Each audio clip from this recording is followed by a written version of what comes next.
The forest was dense, its towering pines swaying in the cold, misty wind as Clara clutched her coat tighter around her. The path ahead was barely visible, a thin ribbon of dirt snaking through the trees. Her steps were hesitant, her suitcase bumping against her leg with each stride. The convent's address was written on a weathered piece of paper clutched in her gloved hand.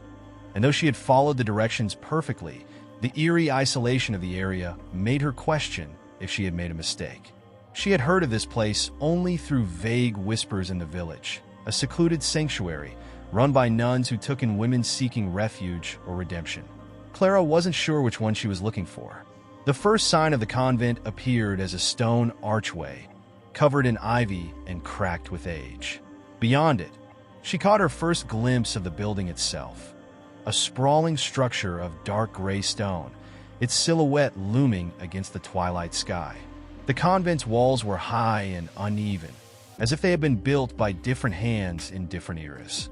A single bell tower rose above it, its bell barely visible, hanging like a suspended omen. As Clara passed beneath the arch, a strange chill crept up her spine. The air here was colder, heavier, as though the forest itself had stepped aside to make room for something older and darker. The front gate was wrought iron, intricately designed yet rusting at the edges. Clara hesitated before knocking, the sound of her fist against the heavy wood echoing unnaturally.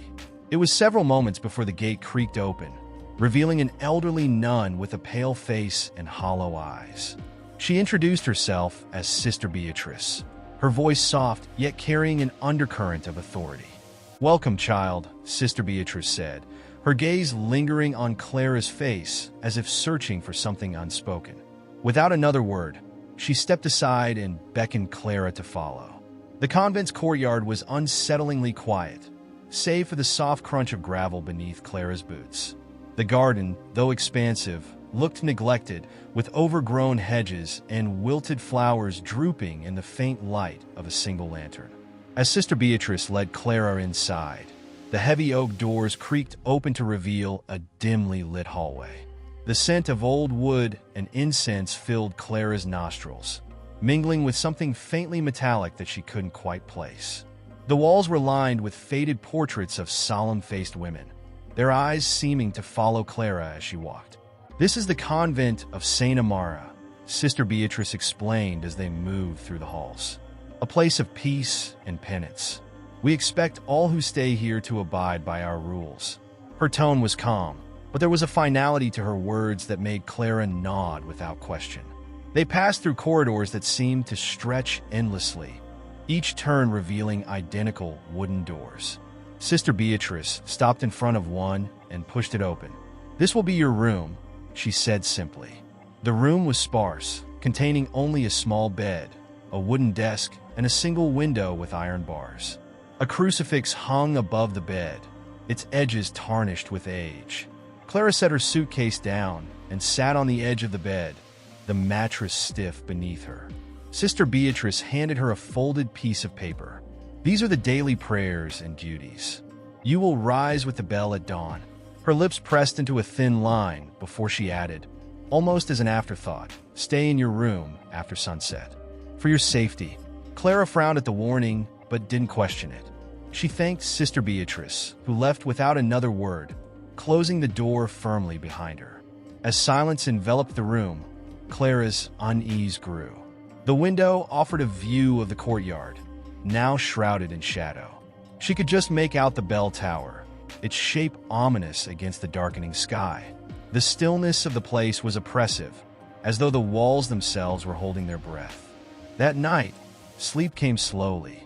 Clara lay awake, listening to the creaks and groans of the old building. At first, she thought the sounds were just the natural noises of the convent settling in the cold, but then she heard it, a faint whisper, so soft it could have been the wind. She sat up, her heart pounding, and strained her ears. The sound came again, faint but distinct, like a voice calling from somewhere deep within the convent. She told herself it was her imagination, the product of nerves and exhaustion. But as the hours passed, the whispers grew louder, accompanied by the sound of soft footsteps outside her door. Clara pulled the covers tighter around her, her pulse quickening. She thought of Sister Beatrice's warning and fought the urge to open the door and look. Something told her she wouldn't like what she found. As the first light of dawn crept through the barred window, the whispers stopped and the footsteps faded. Clara sat upright in her bed, exhausted and on edge. When the morning bell rang, its tone sharp and commanding, she got up and dressed, ready to begin her first day in the convent. But as she opened the door, she noticed something strange. A single white feather lying on the floor outside her room, pristine and out of place. She picked it up, her fingers trembling, and couldn't shake the feeling that her arrival here had awakened something far beyond her understanding. The convent of St. Amara had a rhythm that demanded strict adherence. Clara quickly discovered that the nuns' days were structured with military precision. Prayers at dawn, work in the garden or the kitchens, evening vespers, and silence after sunset. Though the routine was comforting in its predictability, it left Clara little time to process the events of her first night. The feather she had found outside her door remained tucked into the pages of her journal, a small but unsettling reminder of the whispers and footsteps she had heard. Her second day began with a strange tension she couldn't shake. The nuns, though kind in their demeanor, seemed distant. Their smiles felt forced, their movements mechanical. Clara tried to strike up conversations during her chores, but the responses were brief, as though her questions were an inconvenience. One nun, Sister Miriam, was slightly more forthcoming. "We are a place of peace," she said, her hands trembling as she scrubbed an already clean pot. "But peace must be preserved, and it comes at a cost." Clara pressed her for more, but Sister Miriam simply shook her head and excused herself. It was a pattern Clara would come to recognize. Questions were met with half answers or polite deflections, leaving her to piece together the convent's mysteries on her own. Despite this, she couldn't ignore the sense that the nuns were hiding something, or perhaps protecting her from it. The feeling grew stronger as she noticed small, peculiar details. The way certain doors were bolted shut, even during the day. The faint smell of smoke lingering in the halls, though no fires burned. And, most unsettling of all, the way the nuns avoided looking directly at the bell tower. That evening, after a day of chores and prayer, Clara found herself wandering the convent's dimly lit corridors. The other nuns had already retreated to their rooms, and the silence pressed in around her like a living thing. She had resolved to return to her room when she passed by a hallway she hadn't noticed before. It was narrower than the others, with walls lined with unlit candles. At the end of the hall stood a large wooden door, its surface adorned with intricate carvings of angels and demons locked in battle. The door was slightly ajar, and a faint light spilled into the hallway. Against her better judgment, Clara approached it. As she peered inside, she saw what appeared to be a small chapel. The room was filled with rows of pews, and at the front stood an altar draped in a deep crimson cloth. A statue of Saint Amara loomed behind it, her expression serene, yet strangely unsettling. In the flickering candlelight, her stone eyes seemed almost alive, watching Clara's every move. Clara stepped inside, her footsteps echoing in the stillness. The air in the chapel was heavy, and the faint smell of incense hung in the air. She moved closer to the altar, drawn by a strange compulsion. As she reached out to touch the crimson cloth, she heard it again, the whispering. It was faint at first, barely audible, but it grew louder with each passing second. Clara froze, her hand hovering over the altar, as the whispers became a chorus of voices, speaking in a language she couldn't understand.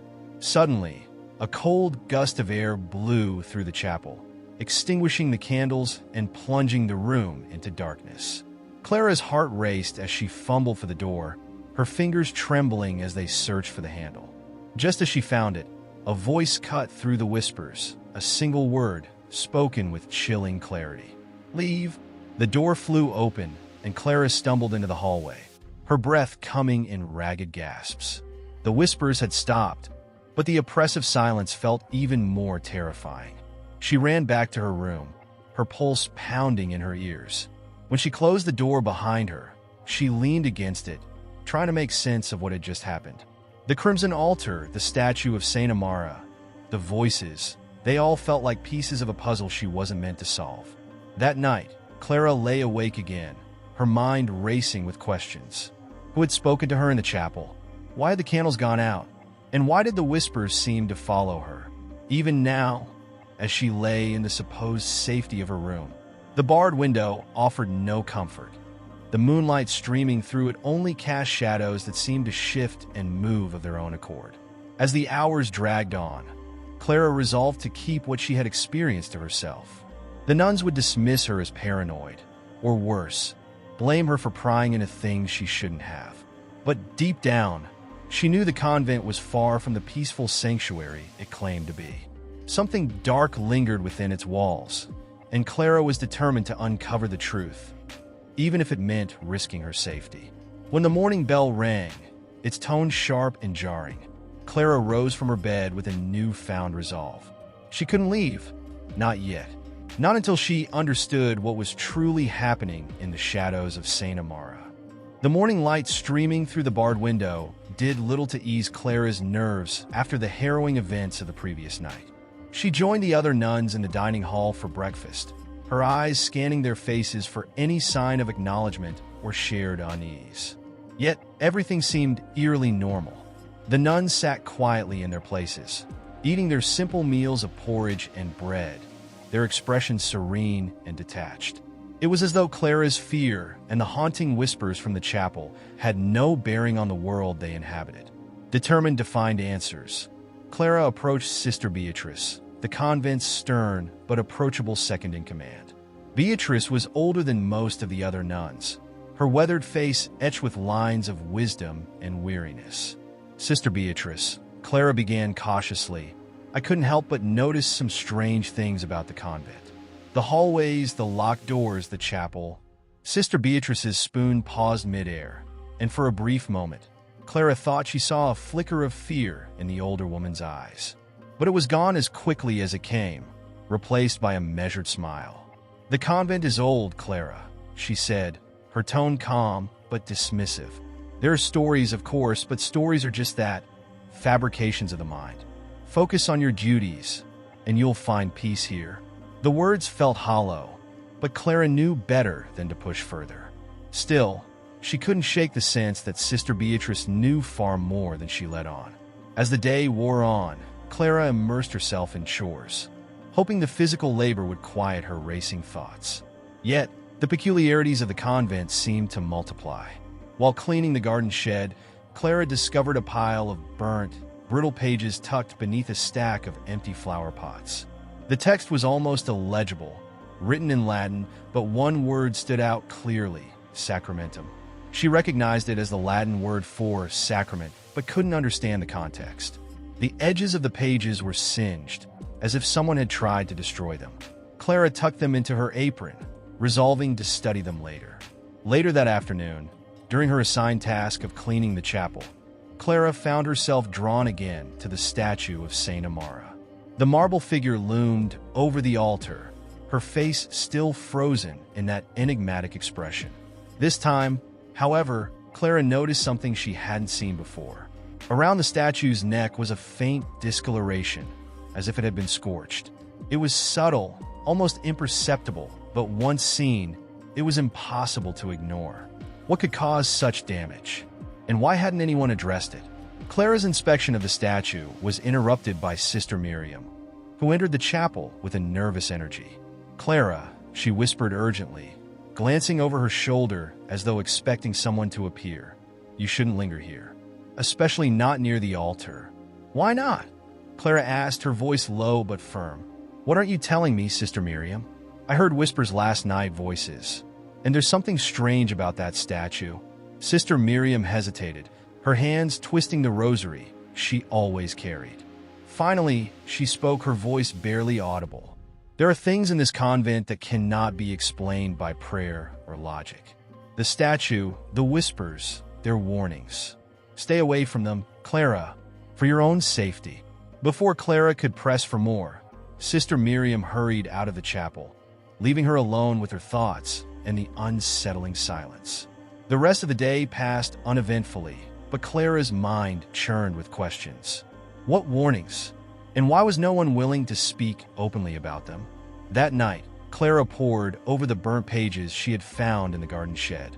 Though her Latin was rusty, she managed to piece together fragments of text.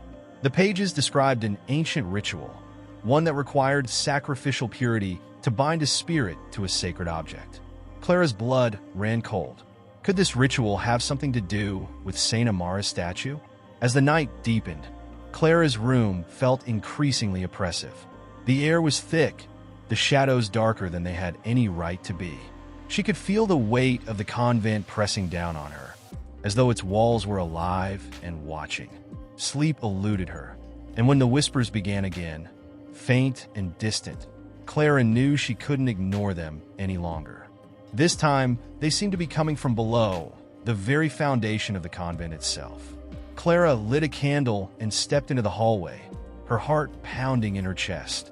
The whispers grew louder as she made her way toward the convent's lower levels. She found herself standing before a small, unmarked door at the end of another unfamiliar hallway. It was locked, but the key hung conveniently on a nail beside it, as though inviting her to enter. As she turned the key in the lock and the door creaked open, Clara felt a chill run down her spine. The air inside was damp and cold, carrying with it the unmistakable scent of decay. The whispers stopped abruptly, leaving an eerie silence in their wake. Candlelight flickered against the walls of a narrow stone staircase leading down into darkness. Clara hesitated, her instincts screaming at her to turn back. But something, curiosity, defiance, or perhaps the lingering influence of the whispers, propelled her forward. As she descended into the shadows, she couldn't shake the feeling that she was walking into a place where the rules of the world above no longer applied. And as she reached the bottom of the stairs, she realized she might not be prepared for what awaited her in the depths of Saint Amara. The air at the bottom of the staircase was thick and clammy, carrying with it an unmistakable tang of iron and rot. Clara's candle flickered weakly, its light barely piercing the oppressive darkness. She hesitated at the threshold, her instincts urging her to retreat, but the questions weighing on her mind were too powerful to ignore. Why had the convent's foundation been hidden behind a locked door? What was the source of the whispers that seemed to guide her here? And, most unsettling of all, what secrets had the sisters been so determined to bury? The room before her was cavernous, far larger than she'd expected. Rough-hewn stone walls stretched outward, lined with alcoves that housed crumbling statues and faded murals. The imagery was unsettling. Saints depicted not in poses of piety, but in scenes of suffering. A saint with bound hands, another kneeling in a ring of fire, a third, her face obscured, surrounded by shadowy figures. Clara shivered as her eyes adjusted, the flickering candlelight lending the images a ghastly animation. As she stepped further into the room, her foot struck something hard. She knelt to find a small, rusted chalice, its rim stained with a dark residue. Nearby, a broken altar lay toppled on its side, its surface carved with strange symbols she didn't recognize. The sight unnerved her, but it was the sound of faint, rhythmic tapping that froze her in place. It came from deeper within the room, beyond the reach of her feeble candlelight. "Is someone there?" Clara called out, her voice trembling as it echoed off the stone walls. The tapping ceased instantly, replaced by a silence so profound it felt deafening. Clara's heart raced as she strained to listen, but no response came. Summoning what little courage she had left, she moved toward the source of the noise. The floor sloped downward, leading her into a narrower passageway. The air grew colder with each step, and Clara's candle began to sputter, as though struggling against an unseen force. The walls were damp, their surfaces streaked with something dark that might have been water, or something else entirely. The tapping resumed, louder now, its cadence erratic, almost frantic. Clara quickened her pace, unable to shake the feeling that she was being watched. The passage opened into a smaller chamber, this one filled with rows of ancient wooden shelves. Many had collapsed, their contents strewn across the floor, leather-bound books with rotted spines, jars filled with murky liquid, and metal instruments whose purposes Clara could only guess at. But it was the figure in the corner that drew her gaze, a statue, nearly identical to the one of Saint Amara in the chapel above. This statue, however, was different. The marble face, once serene, was twisted in an expression of terror. Deep cracks ran along the statue's body, as though it had been struck by lightning. Around its neck hung a tarnished chain, its pendant engraved with the same strange symbols Clara had seen on the broken altar. As she stepped closer, Clara felt a sudden wave of nausea. The air around the statue seemed to pulse, growing heavier with each passing moment. A faint voice broke the silence, so soft it could have been mistaken for a trick of the mind. "Help us." The words were barely audible, yet unmistakable. Clara's breath caught in her throat. She scanned the room, searching for the source, but there was no one else there. The voice came again, louder this time, filled with anguish. "They will come. You must stop them." "Who's there?" Clara demanded, her voice trembling. She stumbled backward, clutching her candle as though it were a lifeline. The whispers erupted all at once, a cacophony of overlapping voices that seemed to echo from every corner of the room. Clara covered her ears, her knees buckling under the weight of the sound. Words and phrases surfaced from the chaos. Warnings, pleas, fragments of prayers. And then, as suddenly as they began, the voices stopped. Clara opened her eyes to find the room deathly still. The statue's face seemed to watch her, its expression of terror somehow more lifelike than before. On the ground beneath the statue, Clara noticed something she hadn't seen earlier. A trapdoor, its edges outlined in faintly glowing light. With trembling hands, Clara knelt to inspect it. The door was carved with intricate designs, its surface cold to the touch. There was no handle, no visible mechanism to open it. Yet as Clara pressed her palm against the wood, a low hum vibrated through the floor. The glow intensified, and the door creaked open, revealing a ladder that descended into yet another layer of darkness. At that moment, Clara heard footsteps echoing from the passageway behind her. She turned to see Sister Beatrice standing at the entrance to the chamber, her face pale and stricken. "You shouldn't be here, Clara," Beatrice said, her voice low and urgent. "You've seen too much. Come with me before it's too late." Clara hesitated, torn between the foreboding presence of the trapdoor and the fear in Sister Beatrice's eyes. Before she could respond, a deep, guttural sound emanated from the opening below, a noise that didn't belong in any earthly realm. Beatrice's expression shifted to one of panic as she grabbed Clara's arm, pulling her away from the trapdoor. "It's awake," she whispered. "We have to leave. Now." But as the sound grew louder, resonating with a malevolence that chilled Clara to her core, she realized there might be no escape from whatever she had just unleashed. The sound from the trapdoor was unlike anything Clara had ever heard. Deep, resonant, and unearthly, as if the very ground beneath the convent was groaning in protest. Sister Beatrice's grip on her arm was firm, almost bruising, as she pulled her away from the opening. "We must seal it," Beatrice said in a low, urgent voice, her eyes darting to the trapdoor as though afraid it might spring open further. "Quickly, before it's too late." But Clara resisted, her heart pounding with a mix of terror and defiance. "What's down there, sister? What are you hiding?" Her voice was trembling but insistent, the weight of unanswered questions pushing her forward despite her fear. She pulled free of Beatrice's grasp and turned back to the glowing trapdoor, the faint hum still vibrating through the air. "It's not for you to know," Beatrice replied, her voice breaking with something that sounded like desperation. "You don't understand what you've done by opening it. This place, it isn't just a convent. It's a seal, a prison, and now it's waking." Clara's mind reeled as the words sank in. A prison? A seal? The cryptic whispers, the ominous carvings, the eerie rituals.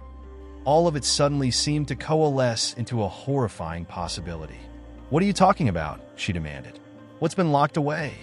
Before Beatrice could answer, the hum from the trapdoor surged, becoming a low, rhythmic thrum that seemed to vibrate in Clara's chest. A gust of cold air burst from the opening, extinguishing her candle and sending a shiver down her spine. In the darkness, the faint glow from the trapdoor cast strange, shifting shadows on the walls. The air grew heavy, oppressive, as if the room itself was holding its breath. And then came the voice, a deep, guttural whisper that seemed to come from everywhere and nowhere at once. "Free me," it rasped, the words curling through the air like smoke. "I see you." Clara, her blood ran cold. How did it know her name? She stumbled backward, her legs threatening to give way beneath her. Beatrice's face was ashen, her lips moving in silent prayer. "Don't listen to it," she hissed, stepping between Clara and the trapdoor. "It lies. That's all it can do. Lies and promises. That's how it feeds." Clara's head was spinning. Nothing made sense anymore. The convent, the sisters, the eerie rituals, the warnings. Everything she thought she knew about this place had unraveled in the span of a few horrifying moments. "What is it?" she asked, her voice barely audible over the pounding in her ears. "What's down there?" Beatrice hesitated, her eyes filled with a deep, sorrowful resignation. "It's older than this convent, older than anything you've ever known. A darkness that was bound here centuries ago by those who understood its power. We are its guardians, Clara. We took a vow to keep it locked away. But why would you keep something like this here?" Clara's voice cracked with disbelief and anger. "Why not destroy it?" Beatrice shook her head. "You don't destroy what you don't understand. The seal is all that stands between it and the world above." And now, her gaze fell to the trapdoor, where the glow had begun to pulse like a heartbeat. "The seal is weakening." The voice came again, louder this time, filling the room with its sinister presence.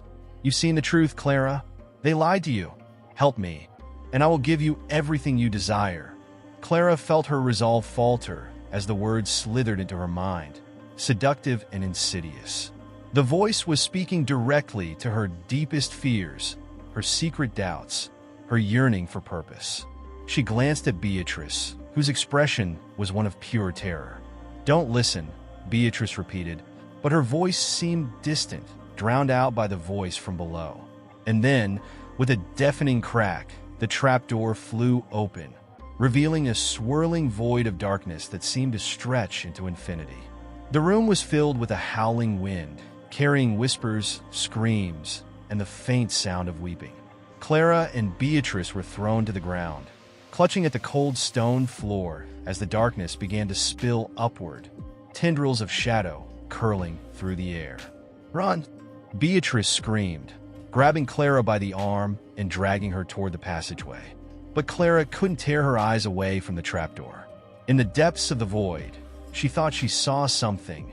Eyes, burning with an otherworldly light, staring back at her. As the darkness surged upward, Clara felt something brush against her ankle, cold and sharp like icy claws. She let out a scream, scrambling to her feet as Beatrice pulled her through the passageway and up the stairs. The trapdoor slammed shut behind them, the glow fading, but the whispers didn't stop. They echoed in Clara's mind, haunting and relentless. When they finally emerged into the chapel, Clara collapsed onto the floor, gasping for breath. Beatrice slammed the door to the crypt and locked it, her hands trembling. "We've only delayed it," she said, her voice hollow. "It's awake now, and it won't stop until it's free." Clara looked up at her, tears streaming down her face. "What do we do?" she asked, her voice barely above a whisper. Beatrice stared at her, the weight of centuries of secrets and sins etched into her features. "Pray," she said simply, "and hope it's enough." The silence in the chapel was deafening, a heavy contrast to the cacophony that had erupted in the crypt below.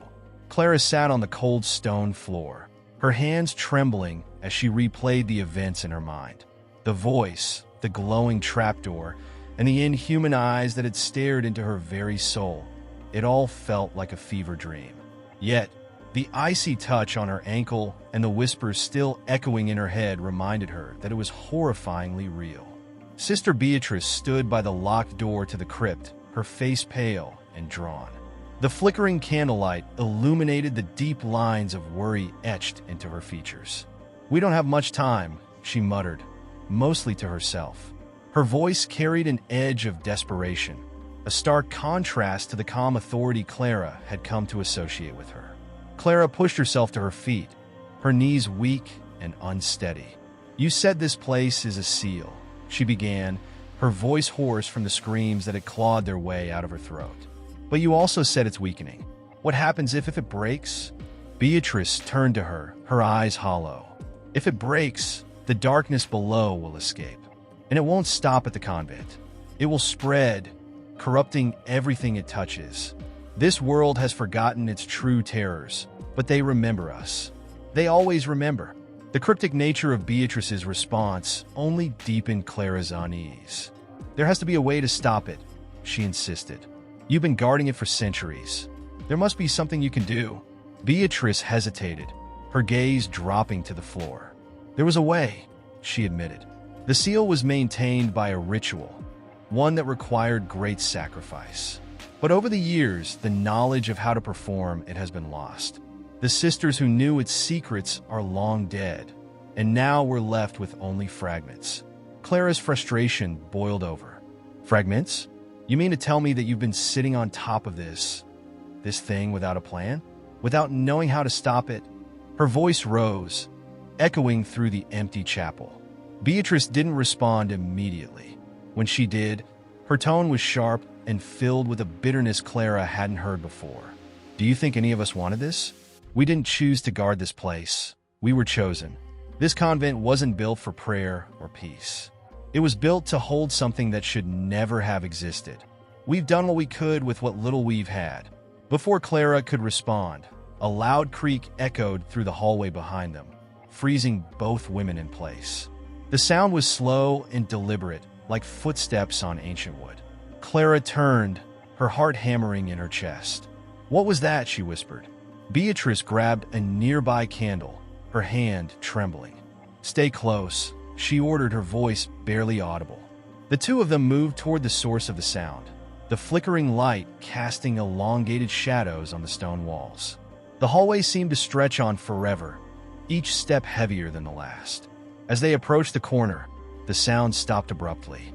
The silence that followed was suffocating, and Clara felt as though the walls were closing in around her.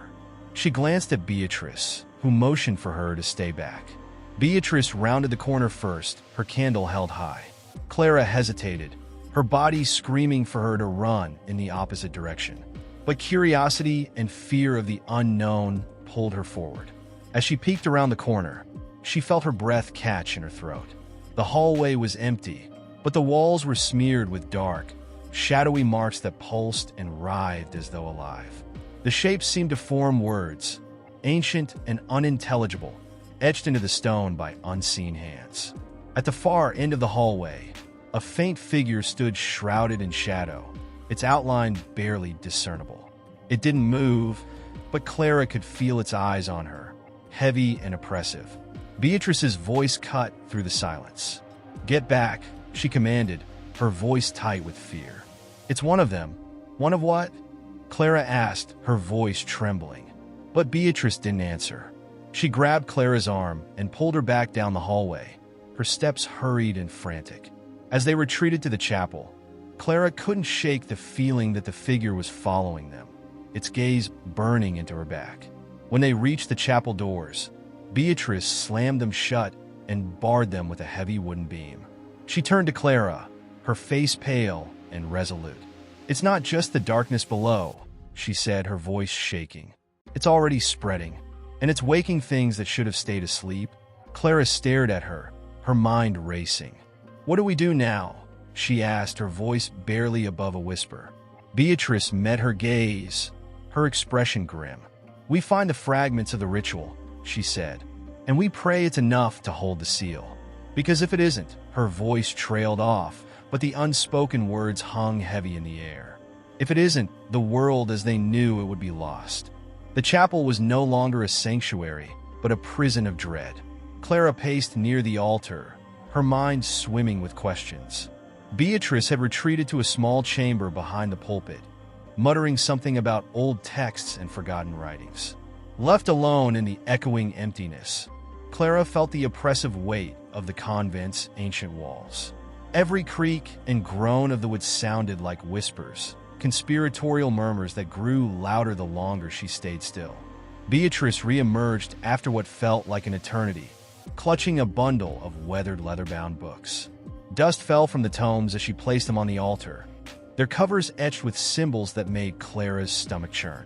"These are all we have left," Beatrice said, her voice tinged with both urgency and despair. The sisters of centuries past kept meticulous records, but time has eroded much of their work. Some of these are written in languages long dead. Clara approached cautiously, her eyes scanning the intricate patterns on the covers. "How are we supposed to understand them?" she asked. "We don't have weeks to decipher ancient scripts." Beatrice flipped one of the books open, revealing pages filled with spidery handwriting and cryptic illustrations. "Not all of it is indecipherable," she said. "Some of the more recent entries were written in Latin. At least that's manageable. But the older texts will need to rely on intuition and faith." Clara reached for one of the smaller journals, its pages frayed and yellowed with age. The first few entries were mundane, detailing the daily rituals of the convent. But as she skimmed further, the tone shifted. The entries spoke of strange occurrences, visions of shadowy figures, inexplicable cold that seeped through the stones, and voices calling from the crypt. One passage, written in hurried script, caught her attention. "The seal falters. We hear them in our dreams. The cost to renew it is unthinkable. Yet we must act before it is too late." "What does this mean?" Clara asked, holding the book out to Beatrice. "What cost are they talking about?" Beatrice's expression darkened. "The ritual to strengthen the seal required a sacrifice," she explained, her voice heavy with emotion. "A life offered willingly, given in pure devotion. It was the ultimate act of faith, one that few could bear to perform." Clara's stomach churned at the thought. "And the last time this was done?" Beatrice hesitated. "It was centuries ago. The last sister who performed the ritual gave her life to seal something much greater than we can comprehend.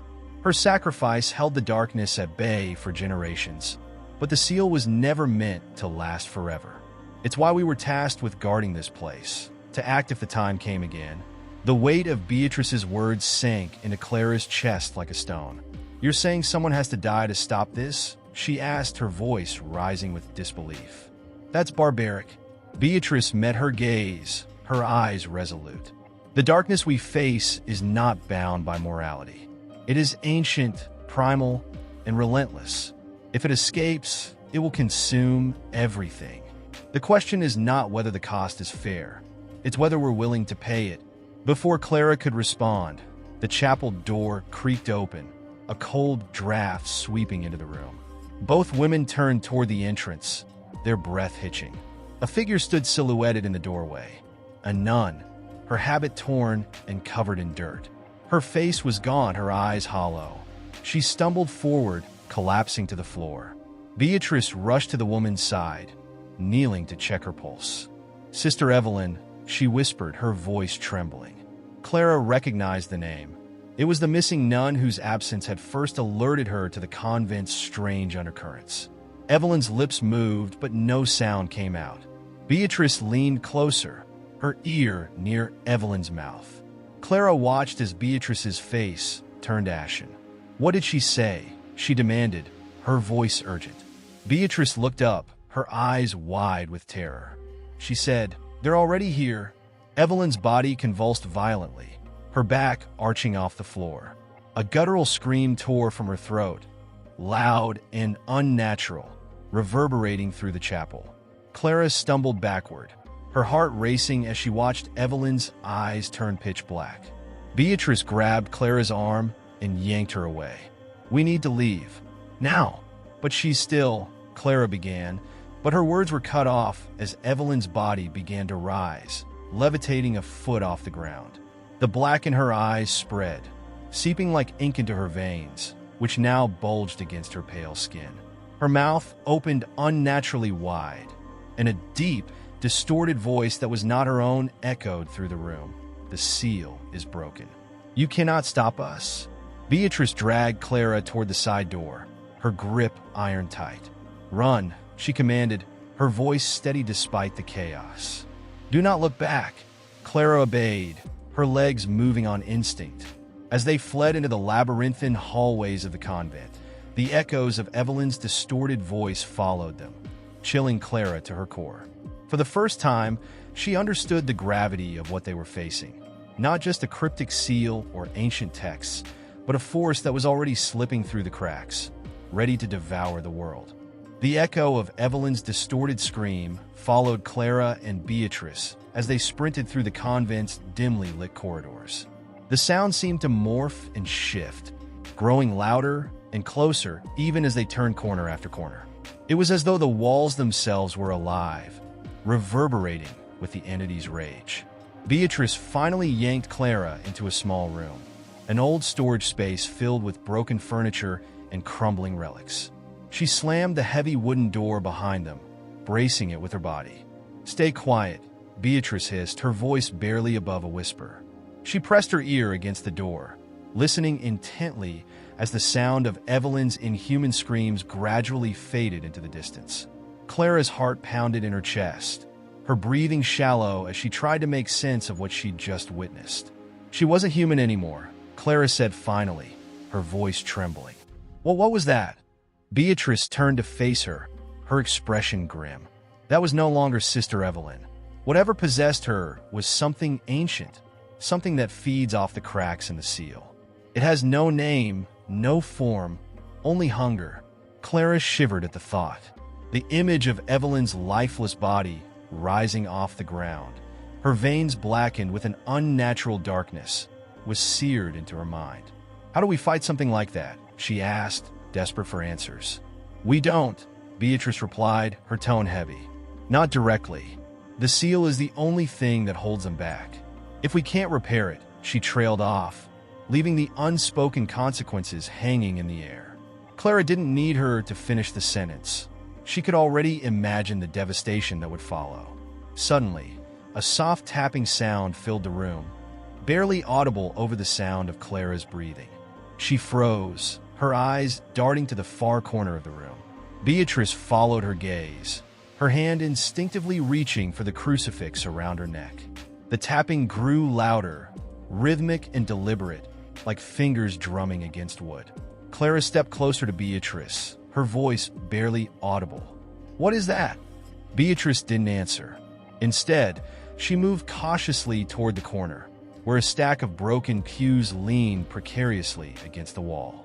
The sound was coming from beneath them, faint but insistent. Clara's stomach twisted as Beatrice began to move the debris, revealing a trapdoor hidden beneath the wreckage. "This wasn't here before," Beatrice muttered, her brow furrowing. She traced her fingers along the edges of the trapdoor, her touch hesitant. The wood was ancient, its surface carved with symbols similar to those in the journals. Clara felt a chill run down her spine. "Do you think it leads to the crypt?" Beatrice hesitated before nodding. "It must. I've spent years in this convent, and I've never seen this door before. Whatever is down there, it's tied to the seal." As if on cue, the tapping stopped, replaced by an oppressive silence. The air in the room grew heavy, as though the space itself was holding its breath. Beatrice exchanged a glance with Clara, her eyes filled with both fear and determination. "We have to go down," she said finally. "We need to know what's happening." Clara's instinct screamed to run in the opposite direction, but something deeper compelled her to stay. Maybe it was the sheer gravity of the situation, or perhaps it was the realization that there was no escaping the horrors that had already begun to seep into their world. Either way, she nodded, her throat dry. "Let's do it." Beatrice lifted the trapdoor, revealing a narrow staircase descending into darkness. A foul, metallic smell wafted up from below, making Clara gag. Beatrice pulled a candle from a nearby shelf and lit it, the faint glow casting flickering shadows on the walls. Together, they began their descent, the sound of their footsteps echoing ominously in the confined space. The stairs seemed to stretch on forever, winding deeper and deeper into the earth. The air grew colder with each step, the oppressive silence broken only by the occasional drip of water. Clara's mind raced with questions, but she couldn't bring herself to speak. Every instinct told her that whatever awaited them at the bottom was beyond anything they could prepare for. Finally, they reached the end of the staircase, stepping into a cavernous chamber that felt impossibly large given the convent above. The walls were lined with alcoves containing ancient relics, rusted swords, crumbling manuscripts, and statues of saints with faces eroded by time. At the center of the chamber was a massive stone slab, its surface covered in intricate carvings that glowed faintly in the candlelight. "This is it," Beatrice whispered, her voice trembling. "The heart of the seal." Clara stepped closer, her eyes drawn to the carvings. They depicted scenes of battle, of shadowy figures waging war against humanity. At the center of the chaos was a single figure, arms outstretched as if holding the darkness at bay. But as Clara looked closer, she realized the figure's face was missing, replaced by a jagged hole in the stone. "What does it mean?" she asked, her voice barely audible. Beatrice didn't answer. Instead, she knelt beside the slab, running her fingers over the carvings. "It's damaged," she said finally, her tone filled with dread. "The seal is already breaking." Before Clara could respond, the faint sound of whispers filled the chamber, growing louder and louder until it felt like the voices were pressing against her skull. She clutched her head, her vision swimming as the whispers formed words. "You are too late." The candle flickered violently before extinguishing completely, plunging the chamber into darkness. The suffocating darkness enveloped Clara and Beatrice, plunging them into an abyss of fear. The whispers that had filled the cavernous chamber didn't dissipate. They grew louder, resonating from all directions. The words were indecipherable yet chilling, as if a chorus of ancient voices was speaking in a language meant to unsettle the human soul. Clara clutched Beatrice's arm tightly, her fingers trembling against the older nun's steady grip. "Stay close," Beatrice said, her voice barely audible over the whispers. She fumbled in the dark, searching for the flint she had used earlier to light the candle. The sound of her frantic movements echoed unervingly in the chamber, merging with the ever-present voices. Clara's breath came in short gasps as her eyes strained against the void, desperate to discern any shape or form. Suddenly, a faint, bluish glow began to pulse from the stone slab at the chamber's center. It was dim at first, but gradually brightened, casting eerie shadows on the cavern walls. The carvings on the slab seemed to come alive, the glowing lines twisting and shifting as if the stone itself was breathing. Beatrice froze, her eyes fixed on the slab. "This isn't supposed to happen," she muttered, her voice thick with fear. "The seal, it's reacting to something." Clara could feel the air around her grow colder, each breath burning her lungs with a biting chill.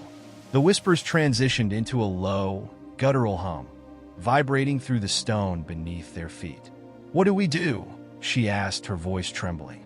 Before Beatrice could respond, the glow from the slab erupted into a brilliant flash, temporarily blinding them both. Clara stumbled backward, shielding her eyes with her arm.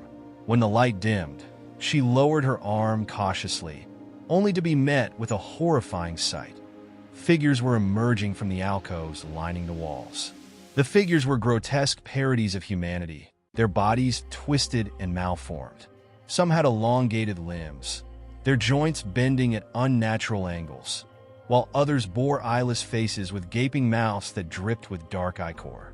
They moved with a jerky, uncoordinated rhythm, as though they were marionettes controlled by an unseen hand.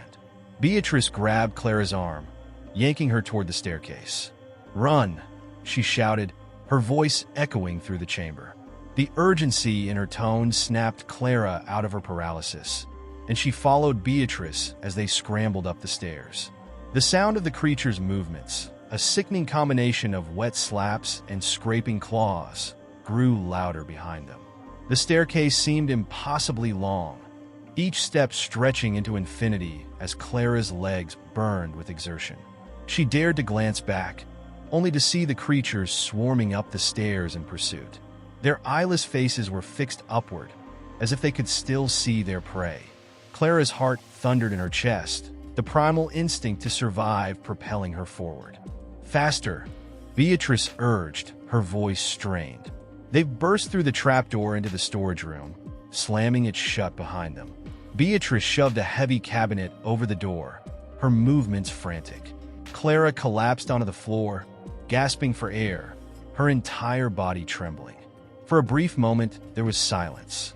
Then the pounding began. The creatures were battering the trapdoor with relentless force, the wood creaking and splintering with each impact. Beatrice grabbed Clara by the shoulders, forcing her to meet her gaze.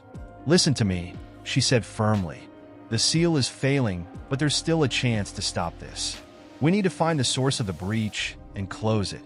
Clara nodded, though she wasn't sure how much more of this she could endure. "Where do we go?" she asked, her voice barely a whisper. Beatrice glanced at the door, which was now visibly bowing inward under the strain. "There's a second passage," she said. "An older one, hidden in the chapel. It was used by the original sisters to access the crypt during emergencies. If we can get there, we might find the source." Before Clara could respond, the cabinet over the trapdoor shifted violently, the creature's strength overpowering their makeshift barricade. Beatrice grabbed a nearby candlestick, brandishing it as a weapon. "Go to the chapel," she commanded. "I'll hold them off." "No," Clara protested, panic rising in her chest. "I won't leave you." Beatrice's expression softened for a moment, her determination unwavering. "You have to," she said. "This is bigger than both of us. Go, Clara. Save the convent." With tears streaming down her face, Clara forced herself to obey. She turned and ran, the sound of Beatrice's defiant shouts and the creature's guttural growls following her as she sprinted through the convent's labyrinthine corridors. The distant toll of the ancient bell rang once more, its mournful sound echoing like a harbinger of doom. As Clara reached the chapel, she couldn't shake the feeling that the horrors she'd witnessed were only the beginning. Whatever lay ahead, she would have to face it alone. Clara's footsteps echoed in the empty corridors of the convent as she rushed toward the chapel. The oppressive darkness around her felt like a living presence, squeezing her chest with each breath. She could still hear the terrifying sounds of the creatures behind her, but they seemed distant now, their pursuit momentarily halted. Her mind was a whirlwind of confusion and dread, yet one thing was clear. She had no choice but to press on. The crypt, hidden somewhere in the chapel, was her only hope of understanding what was truly happening, and perhaps stopping it. The heavy wooden doors of the chapel loomed before her, their intricate carvings depicting saints and angels locked in eternal battle with shadowy forms. Clara hesitated before pushing them open, her hand trembling as it gripped the cold brass handle. What would she find inside? Would she be able to confront whatever had started this nightmare? She steeled herself and entered. The chapel was vast, its high, vaulted ceilings lost in shadow. The faint flicker of torchlight illuminated the stone walls, casting long, wavering shadows that seemed to move of their own accord. The air inside was thick with the scent of incense and something older, more decayed, as if the chapel had not been properly cared for in years. Yet, despite the neglect, there was an overwhelming sense of reverence, of holiness, in the space. Clara's gaze shifted to the altar, where an ancient wooden cross stood, the figure of Christ darkened by age and the years of wear. At the far end of the chapel, beneath a stained glass window depicting the Last Supper, was a small door that led down into the crypt. The door was unassuming, almost as though it had been intentionally forgotten.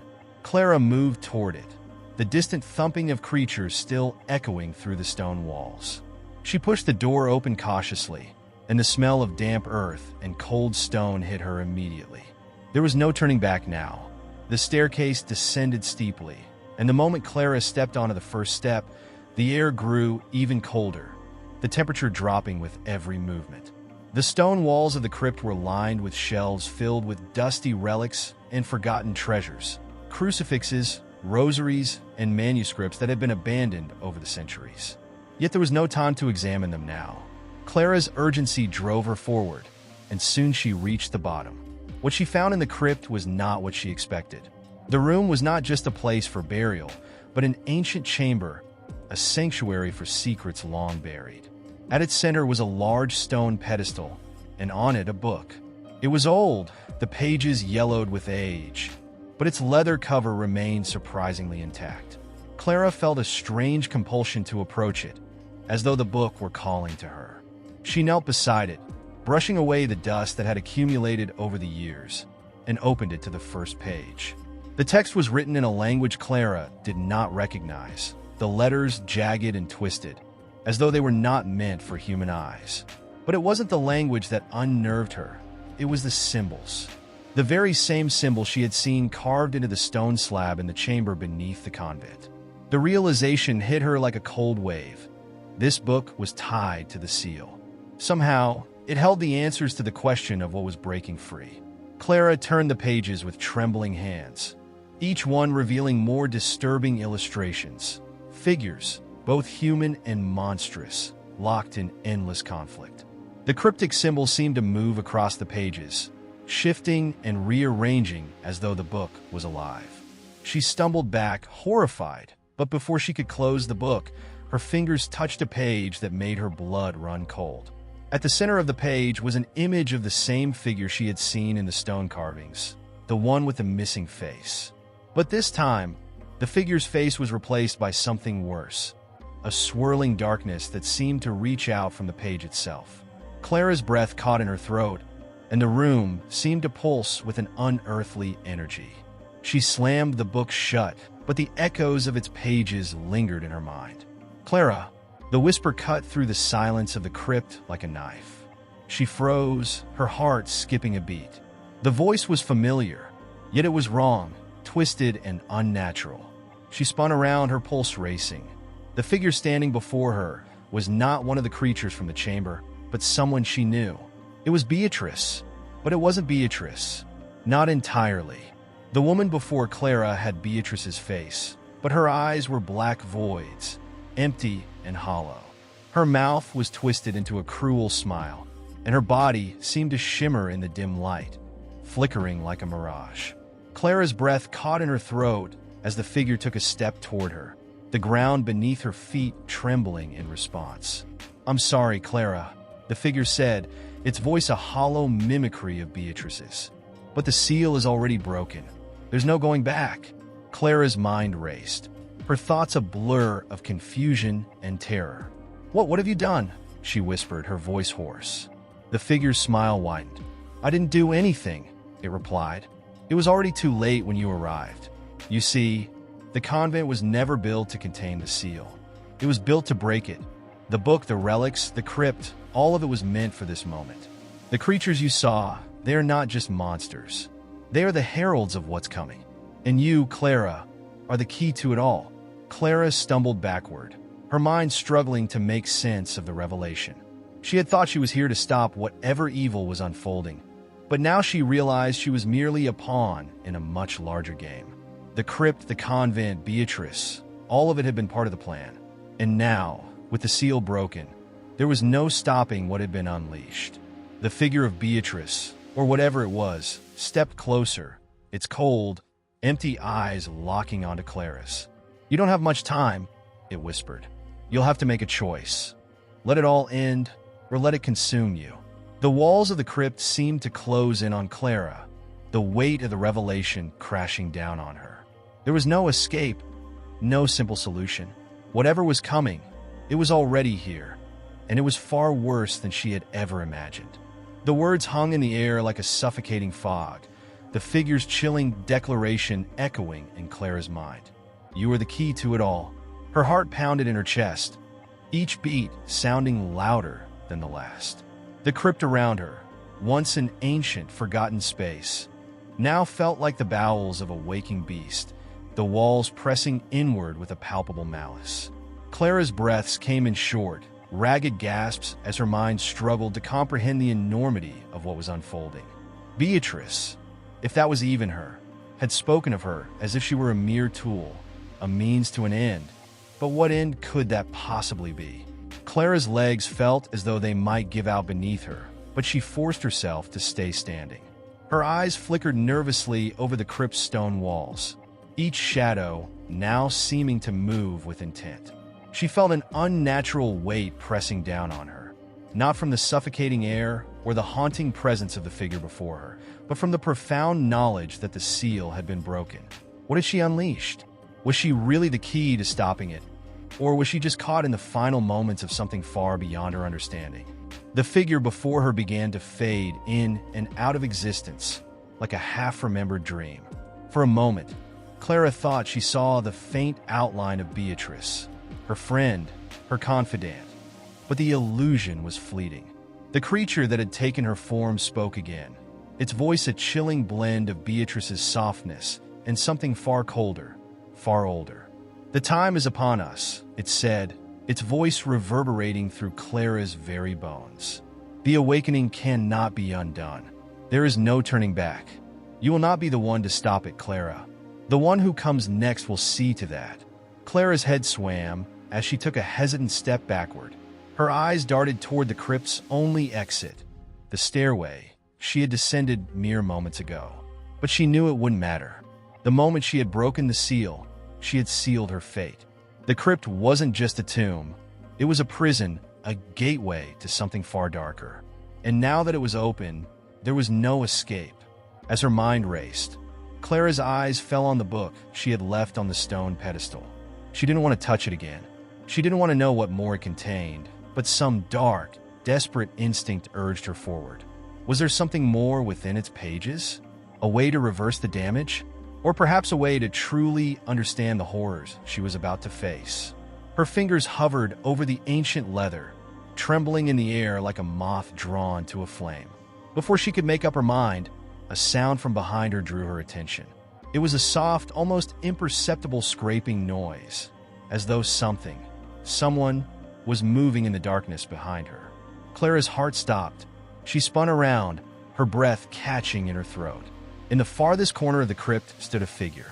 It was humanoid in shape, but its features were warped, as though it were trying to take on a form that was not its own.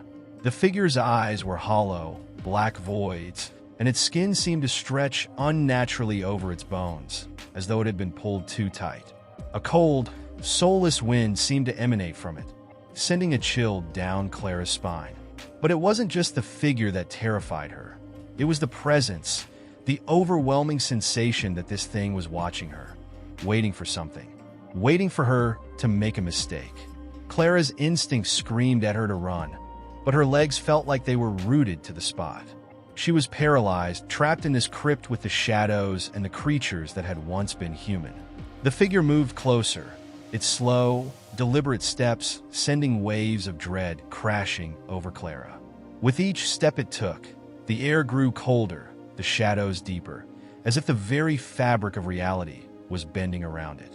And then, as the figure drew near, Clara heard a sound, something soft, almost familiar. A voice, weak and distant, but unmistakable. Beatrice's voice. "Clara, help me." Clara's heart lurched, the sudden surge of emotion overwhelming her. Was Beatrice still alive? Was this figure somehow her? She wanted to believe it, to reach out and save her friend, but everything in her told her that this was not Beatrice. This was something else, something far worse. The creature that had once been Beatrice, or at least the form it had taken, grinned, revealing sharp, elongated teeth that glistened in the dim light. It wasn't Beatrice's smile. It was something darker, something twisted. "You see now," it whispered. "It's already too late." Clara stumbled backward, her mind reeling. What was happening? Had the very essence of the convent been built for this moment? To bring about the awakening? How many others had been caught in its grip over the centuries? She suddenly realized that the crypt was not just a place for the dead, but a sanctuary for whatever dark force had been sealed away. The horrors she had encountered, the creature she now faced, were only the beginning. For the first time, Clara understood that the convent wasn't merely a prison for evil. It was its birthplace. The seal was not meant to trap the creatures, but to summon them. And she was no longer a passive observer. Clara was part of something far larger, something far more terrifying than she could have ever imagined. And the worst part? She could feel the darkness beginning to whisper to her, a part of her mind lured by the same malevolent force that had claimed Beatrice. The voice in her head was growing louder now, urging her to embrace the chaos, to join the darkness. Clara wanted to scream, to shut it out, but she could feel it, the pull of the crypt, the pull of the place itself. It was as if the walls were alive, breathing, pulsating with an ancient power, and it was calling to her. Desperation began to claw at her insides. She had to find a way to break free of this, but she couldn't do it alone. Something or someone had to help her. And then she remembered the old book, still lying on the pedestal. Perhaps there was something inside it that could help her, something that could explain the true nature of the seal. She had no choice now. She had to face whatever it was inside the pages of the book, even if it meant confronting the unspeakable horror that lay waiting in the shadows. Clara stood frozen in place, her eyes fixed on the creature that had once been Beatrice, its grin widening in the darkness. Her heart thundered in her chest, the voice of reason screaming at her to run, to escape this nightmare. Yet, the figure didn't move. Instead, it stood there, as if watching her with an unnerving patience, waiting for something. Clara's breath was ragged, the oppressive air of the crypt closing in around her. She could almost feel the weight of the place pressing down on her, as if the walls themselves were waiting for her to make the next move. In the silence, Clara's gaze shifted once again to the book on the pedestal. It had been calling to her, in the back of her mind, even as the creature before her taunted her. She knew that the answers to what was happening lay within those ancient pages, but a deep dread rooted her in place. The thought of reading the book now, of uncovering the truth, felt like surrendering to the darkness that had already begun to seep into her thoughts. Still, she had no choice. To understand what was happening, to understand what had happened to Beatrice, she would have to confront the forbidden knowledge. With trembling hands, Clara stepped forward, each motion deliberate and cautious. She reached for the book, feeling its leather-bound cover cool and unyielding under her fingertips. For a moment, it felt as if the crypt itself had become still, as if the air had thickened, waiting for her to take that final step. There was no going back now. Clara opened the book slowly, her mind racing, unsure of what she would find.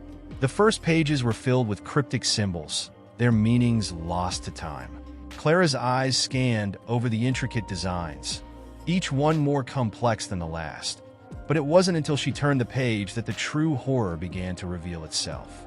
The next page was filled with a description, written in a language that seemed ancient, almost primal, but somehow familiar.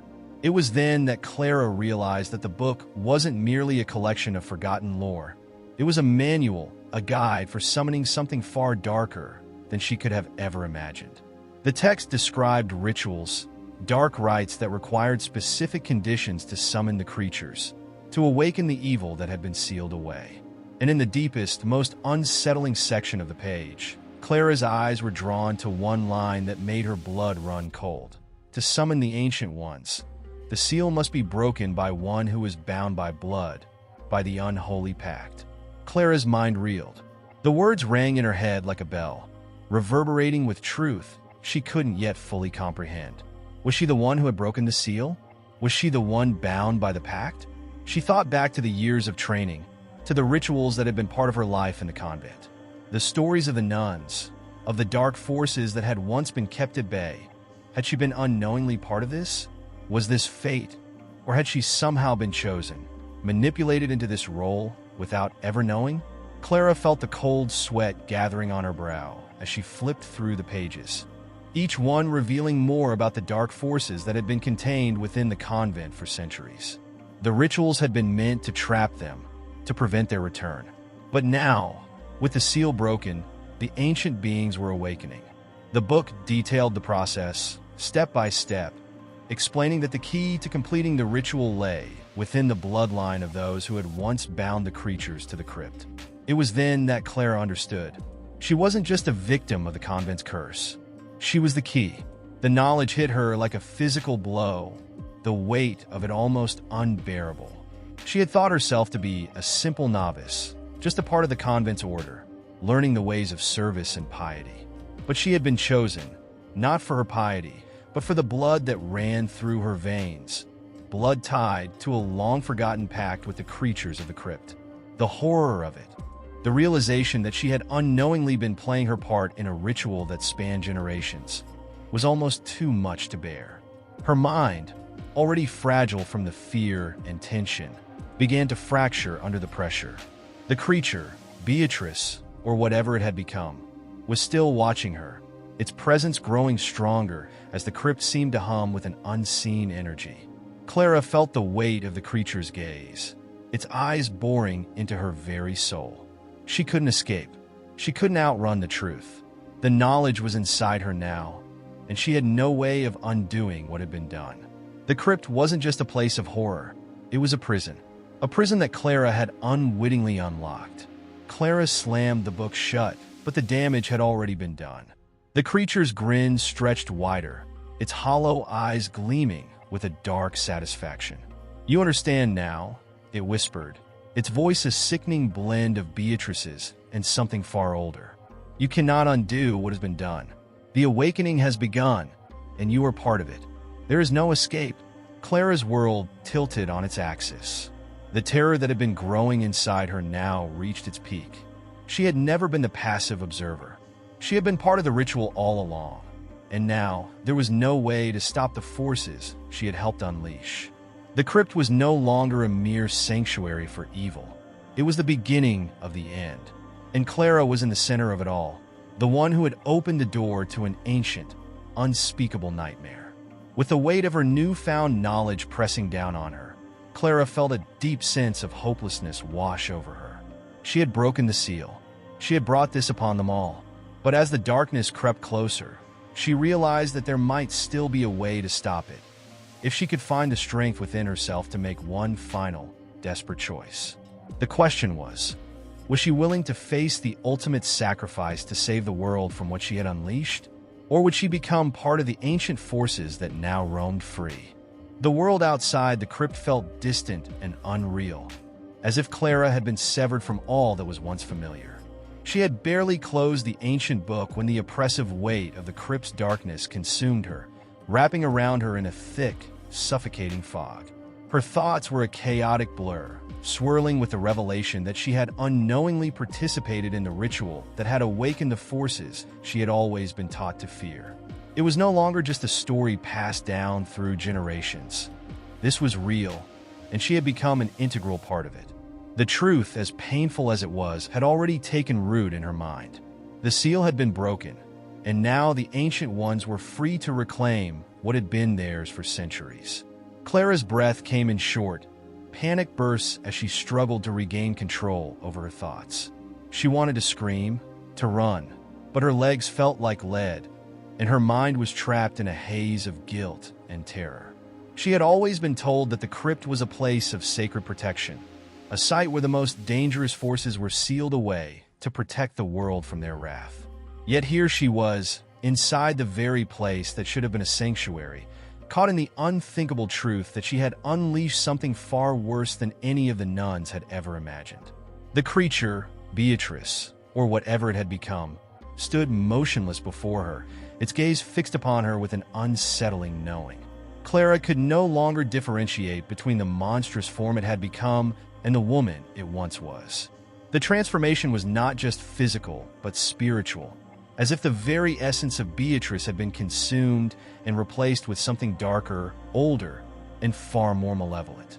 The nun's eyes, once filled with compassion and duty, now burned with an insatiable hunger, a desire for something Clara could not fathom. "You have done it now, child," the creature's voice crooned, its tone both familiar and alien. "You have opened the door. You cannot close it again."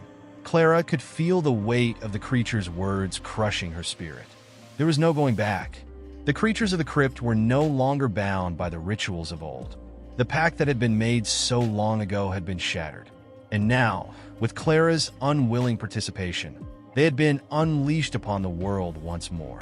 The Ancient Ones would spread their darkness, feeding on fear, despair, and the suffering of those who stood in their path. But as the creature spoke, a flicker of defiance sparked within Clara. She had no choice but to confront this nightmare. She couldn't allow the horror to spread any further. She had to find a way to stop it, even if it meant facing her own worst fears. Yet the more Clara tried to grasp the edges of her thoughts, the more they slipped away. The crypt seemed to shift and warp around her, the walls closing in like the maw of some unseen beast. Time itself felt distorted, as if the seconds were stretching into eternity. She tried to think of her training, to remember the teachings of the nuns, but everything she had once known seemed irrelevant now. The knowledge that had been passed down to her was no match for the raw power of the forces that now clawed at the edges of her mind. The dark energy in the crypt intensified, pulling at her consciousness like a black hole. She began to see things, visions of shadows, writhing shapes, and flashes of grotesque imagery. For a moment, she thought she saw Beatrice's face. No longer the face of a kindly nun, but twisted and contorted, her skin stretched tight over an inhuman form. Clara blinked, and the vision was gone. But it left a lingering sense of unease, a certainty that her mind was slowly descending into madness. The crypt, once a place of sanctuary, had become her prison, and with each passing second, it seemed that the walls of her mind were caving in. She was losing herself, slipping away from reality, becoming unhinged from the person she had once been.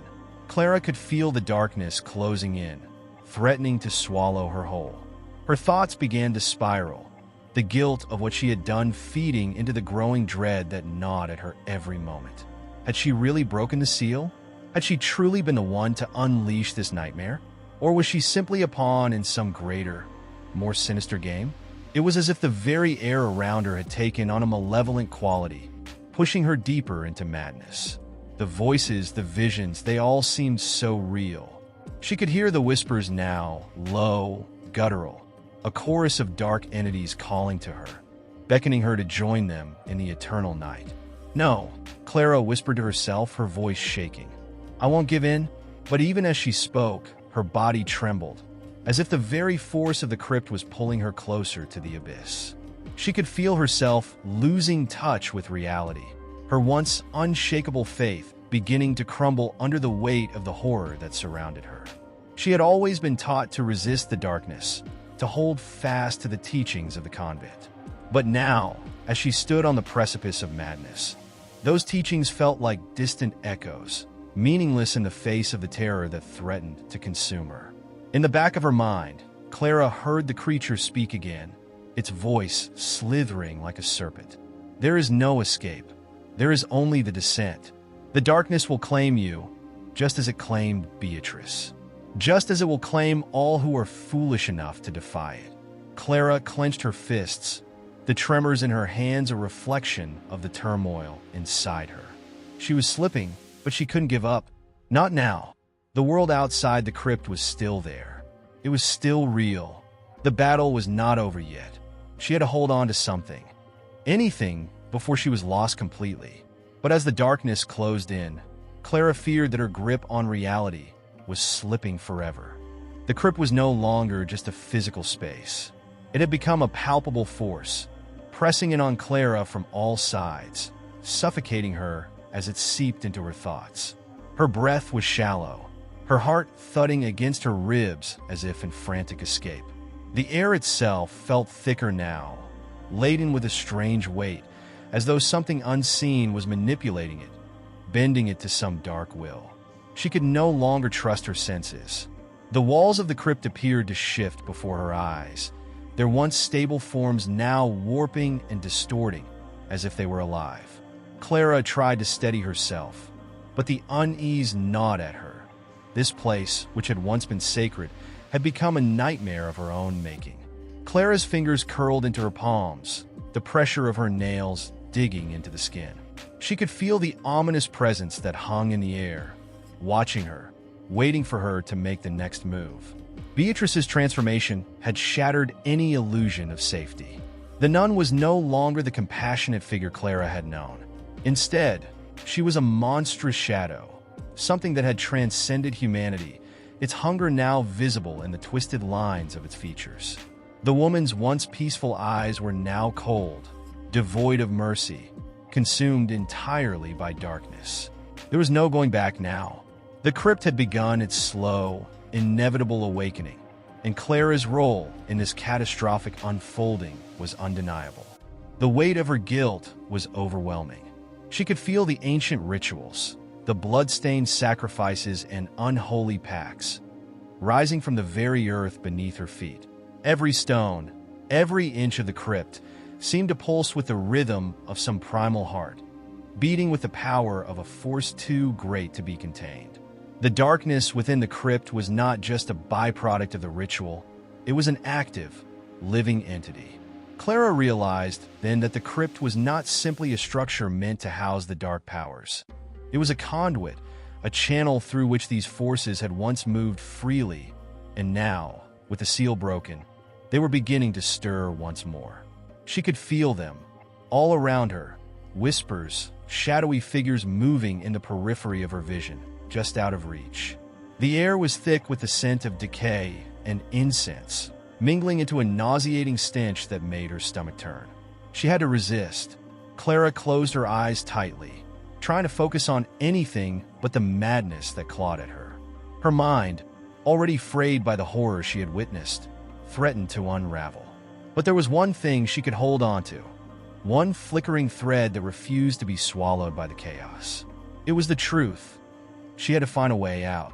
The crypt was alive with dark energy, but Clara's thoughts were focused on the one thing she knew to be true. She could not let Beatrice, or whatever she had become, claim her soul. The very act of stepping into the crypt had changed her irrevocably, but she still had a choice. Clara had always believed in redemption. She had always believed that faith could carve a path through even the darkest of shadows. But now, as she looked around at the twisted remnants of the once sacred place, she found herself questioning everything she had ever been taught. Beatrice's voice echoed through the crypt, sharp and mocking. "You think you can resist? You think you can escape the inevitable? You're already a part of this, Clara. The darkness will claim you as it claimed all who came before you." Clara shook her head violently, trying to drown out the voice that called to her. She had been trained to resist, to endure, and she would not surrender now. But as she took a step forward, her feet dragging through the thickened air, she felt a strange sensation course through her. Something cold, something foreign, had brushed against her skin. She glanced around in a panic, but the crypt seemed empty. Her heartbeat quickened, a flood of adrenaline coursing through her veins. Was she losing her mind? Or was there something more sinister at play? The crypt shifted again, the walls closing in tighter. The sense of being watched intensified. Clara felt it. Something lurking just out of her field of vision, its presence so overpowering that it was almost physical. A chill ran down her spine as she understood that whatever it was, it had been waiting for her. It had been drawing her closer all along. The crypt was not just a place of burial. It was a prison for something much worse than the forgotten spirits of long-dead nuns. It was a vessel for an ancient malevolence that had been bound for centuries, but now it had found its escape. Clara's breath caught in her throat as a figure emerged from the shadows. It was tall and gaunt, its face obscured by a shroud of tattered cloth. But Clara recognized it. She had seen it before, during her early days in the convent, when the nuns would whisper about the crypt's origin. This was the one that had led the first ritual, the one who had bound the darkness in the first place. But this time it was no longer bound. The figure's hands reached out towards her, as if to pull her into the darkness. Fear threatened to overwhelm Clara, but she couldn't allow herself to give in. She had to remember who she was. She had to resist this unseen force, no matter how powerful it was. And yet, as the figure drew closer, Clara could feel herself weakening. The crypt had drained her of so much already. Her confidence, her faith, and now, her will. She felt the darkness closing in around her like an embrace, a sickening, suffocating grip. Her knees buckled, and she fell to the cold stone floor, trembling as her mind teetered on the brink of oblivion. But then, from somewhere deep within, Clara found a spark. It was a glimmer of hope, faint but undeniable. She had been trained for moments like this, trained to face the unthinkable with strength and resolve. She had spent years learning the ways of the nuns, the rituals that could repel darkness, that could fight back against the very forces now surrounding her. She reached into her robes and grasped the small vial that hung from her neck, the one she had always been told was a symbol of the convent's protection. The vial contained holy water, a symbol of divine power. It was all she had left. With trembling hands, Clara uncorked the vial and sprinkled the water onto the floor, reciting the words she had been taught. The air around her seemed to tremble, the darkness momentarily retreating. The figure faltered for a moment, its form wavering as if it could not withstand the purity of the water. Clara held her breath, praying that this small act of resistance would be enough to push back the horrors that surrounded her. Clara's heart raced as the water splashed onto the stone floor, the faint sound echoing off the walls of the crypt. She could feel the pulse of the darkness around her, like a living entity pressing against the fragile barrier the holy water had created. For a brief moment, there was a silence, a pause in the ever-present whispers that had tormented her. The figure, still obscured by its tattered shroud, faltered, its form rippling like smoke caught in a gust of wind. Clara's breath came in shallow gasps as she tried to steady herself, the weight of her actions crashing over her in waves. The momentary reprieve was fleeting. The darkness, as if enraged by the intrusion of light, surged forward with renewed force, engulfing the crypt in an almost suffocating pressure. The air turned cold, and Clara could feel her teeth begin to chatter as the malevolent force pressed against her chest, threatening to suffocate her. She struggled to push against it, but the weight of the ancient evil was too much. It had been trapped here for centuries, and now, freed from its bonds, it sought vengeance. Clara knew that the holy water alone would not be enough to defeat what had been awakened. The darkness was too old, too powerful, and too cunning. It had lived in the crypt for centuries, feeding on the fear and despair of those who had come before her. It had grown stronger with each passing year, each new soul drawn into its grasp. The crypt was no longer just a tomb. It had become a vessel for an ancient, insatiable hunger that sought to consume everything in its path. She felt the cold fingers of panic close around her heart as the figure advanced. Its presence was overwhelming, and the fear that gripped her was unlike anything she had ever experienced. This was not the terror of a simple nightmare, but the terror of an unstoppable force that knew no mercy. It had been waiting for her, pulling her closer with each step she took into the crypt. Clara realized that she had been brought here for a reason. She was not simply a victim. She was part of something much larger, something far more sinister than she had ever imagined. The figure stopped just before her, its face still hidden by the tattered shroud. It stood there for a moment, as if studying her, and Clara could feel its gaze, cold and calculating. There was no hint of compassion, no trace of humanity left within it. This was something ancient, something that had transcended mortality long ago. And Clara knew, with a sinking certainty, that it was not here to kill her.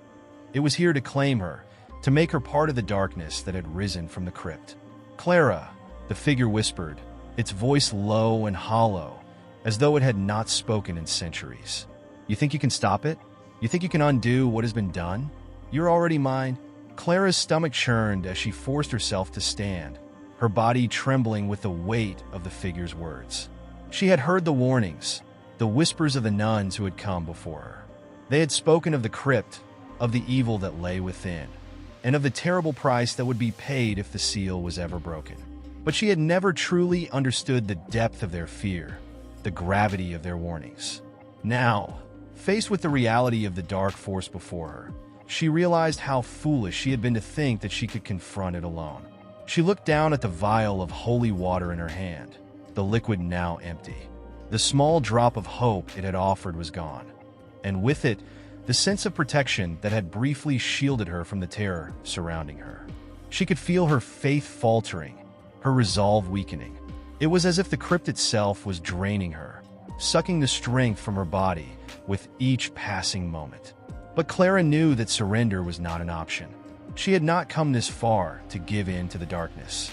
She had seen too much, felt too much, to let it all end in despair.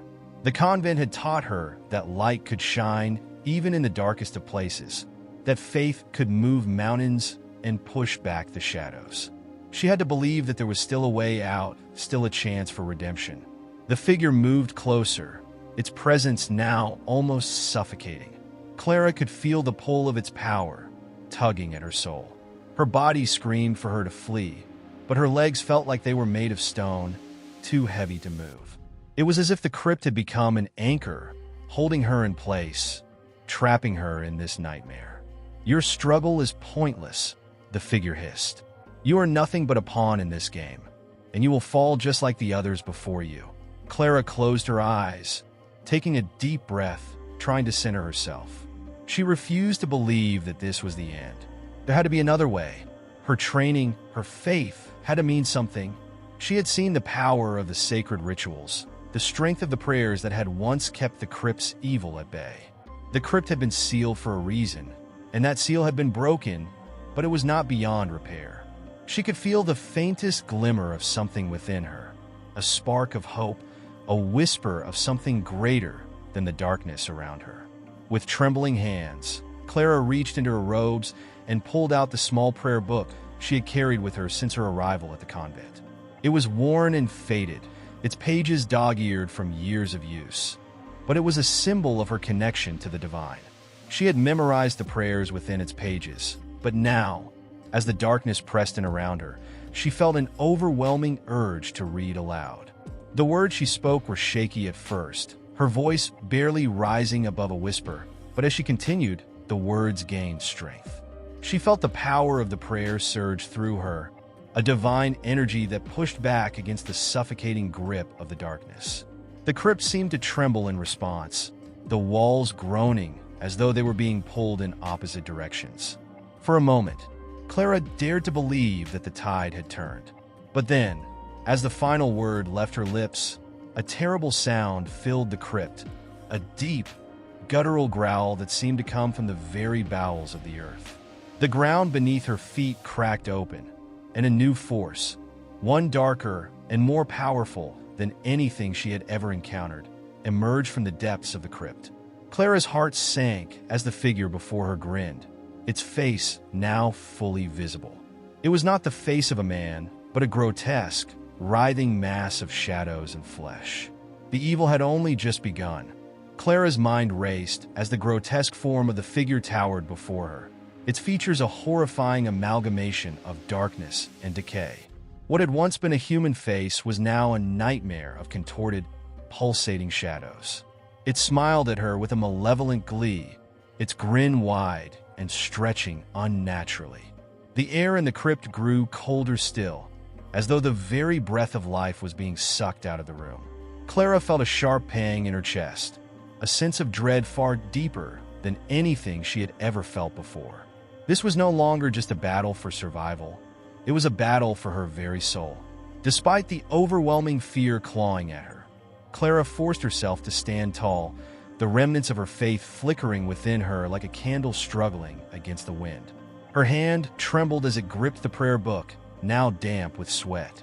The words from the sacred text still echoed in her mind, but they felt fragile, almost powerless against the sheer force of the evil before her. The crypt had come alive, its walls shifting and groaning, as though the structure itself was complicit in the horrors that had been unleashed. The figure began to move, its body flowing like liquid darkness. It seemed to glide across the floor, its steps soundless, yet every movement carried a weight that pressed down upon Clara's chest. She could feel it. This malevolent force was aware of her every thought, every fear. It was not just attacking her body. It was seeking to invade her mind, to break her will. The whispers, those infernal whispers, began to fill her ears once again. They were no longer distant and faint, but clear and insistent, tugging at her thoughts, distorting her perception of reality. Clara's hands shook violently as she raised the prayer book once again, muttering the words under her breath. But the whispers grew louder, drowning out her voice. The words she spoke felt hollow, as though they had no power in this place. It was as if the very foundation of the crypt had become an instrument of the darkness, a tool for the malevolent force to use against her. Clara's knees buckled, and she fell to the cold stone floor, the prayer book slipping from her hands and landing with a soft thud. Her breath was shallow, and her mind felt heavy, as though the weight of her own thoughts was too much to bear. Then, as if sensing her weakness, the figure stopped in front of her. Clara's vision blurred as it loomed over her, its presence overwhelming. She could no longer see its face clearly, only the shifting, writhing shadows that seemed to pulse with a life of their own. But then, to her horror, it spoke again, its voice a raspy hiss that seemed to crawl into her very being. "Foolish child," it sneered. "You think you can banish me with mere words? I have existed long before your faith, long before your prayers. This crypt was never a prison. It was a vessel, waiting to be filled again. And now, you will be part of that." The darkness surged forward, and Clara's vision darkened further. Her limbs felt as though they were no longer her own, as if the crypt itself was stealing away her control. The shadows in the room twisted and curled, wrapping around her, binding her to the floor. She could feel herself being pulled deeper into the earth, the weight of the crypt's malevolent history pressing down on her. Every breath felt like a struggle, as though the very air was being drained from her lungs. But amid the suffocating darkness, a faint glimmer of resistance flickered inside her. She could not give in. With every ounce of strength she had left, Clara willed herself to stand. The whispers around her grew frantic, angry at her defiance, but she pushed forward. She reached down, her fingers grazing the edge of the prayer book, and in a desperate motion, grabbed it once again. With trembling hands, she flipped through the pages, searching for anything, any prayer, any word, that could restore the strength she so desperately needed. The book seemed to pulse in her hands, almost as though it were alive, as though it was responding to her need. Then, as if by divine intervention, her fingers landed on a passage she had never noticed before. It was not in the section of psalms or prayers she had memorized. This passage was ancient, its text worn and faded. It was a prayer of banishment, one of the highest orders of sacred rituals. Clara's heart leapt as she realized what she had found. This was what she needed. Without hesitation, Clara began to speak the words aloud. They felt strange on her tongue, foreign and powerful, like the chant of a forgotten age. The air around her vibrated with the force of the prayer, and the shadows recoiled in response, as though they had never expected to face such an assault. The figure before her snarled, its form rippling and distorting as though it could no longer hold its shape. The darkness retreated, but only for a moment. Clara could feel the tension in the air as the figure's form began to solidify once again. The crypt had grown quiet, but the battle was far from over. She was only delaying the inevitable, for even as the shadows recoiled, they were simply regrouping, finding a new path to strike.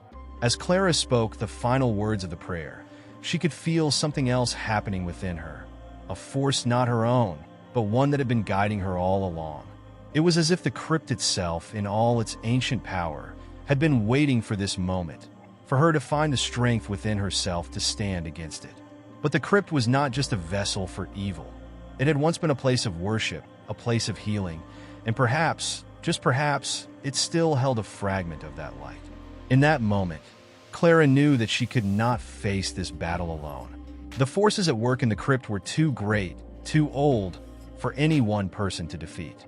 But if she could find a way to tap into that ancient power, to use the sanctity of the place itself against the malevolent force, she might stand a chance. The prayer book had been her guide, but it was just the beginning.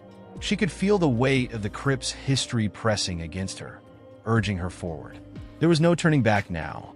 The figure hissed again, its voice like a low growl, but this time, Clara didn't flinch. She had found something deeper within herself, and it would be enough to see this battle through to its end. Whether the light would prevail or the darkness would consume her, only time would tell. But one thing was certain, she was no longer just a pawn in this game. Clara had become part of something far greater, and she would fight with everything she had. The unseen hand of destiny had finally chosen her. The crypt felt eerily still after Clara's desperate prayer. The oppressive darkness seemed to hold its breath, as though waiting for something. Perhaps the final judgment, perhaps her undoing. But Clara knew that what had transpired was only the beginning of a battle much larger than she could have ever anticipated. The figure, though momentarily weakened, had not disappeared.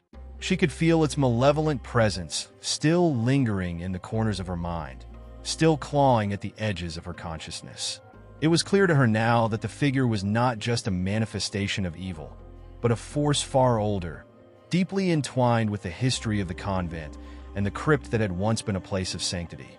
Clara's fingers gripped the edges of the prayer book, its pages now heavier than ever. As the echoes of the ancient prayer faded into the stillness, Clara couldn't help but feel a profound sense of loss. In her mind, the crypt was no longer a mere haunted space. It was an enigma, a place where the very fabric of time seemed to twist and bend.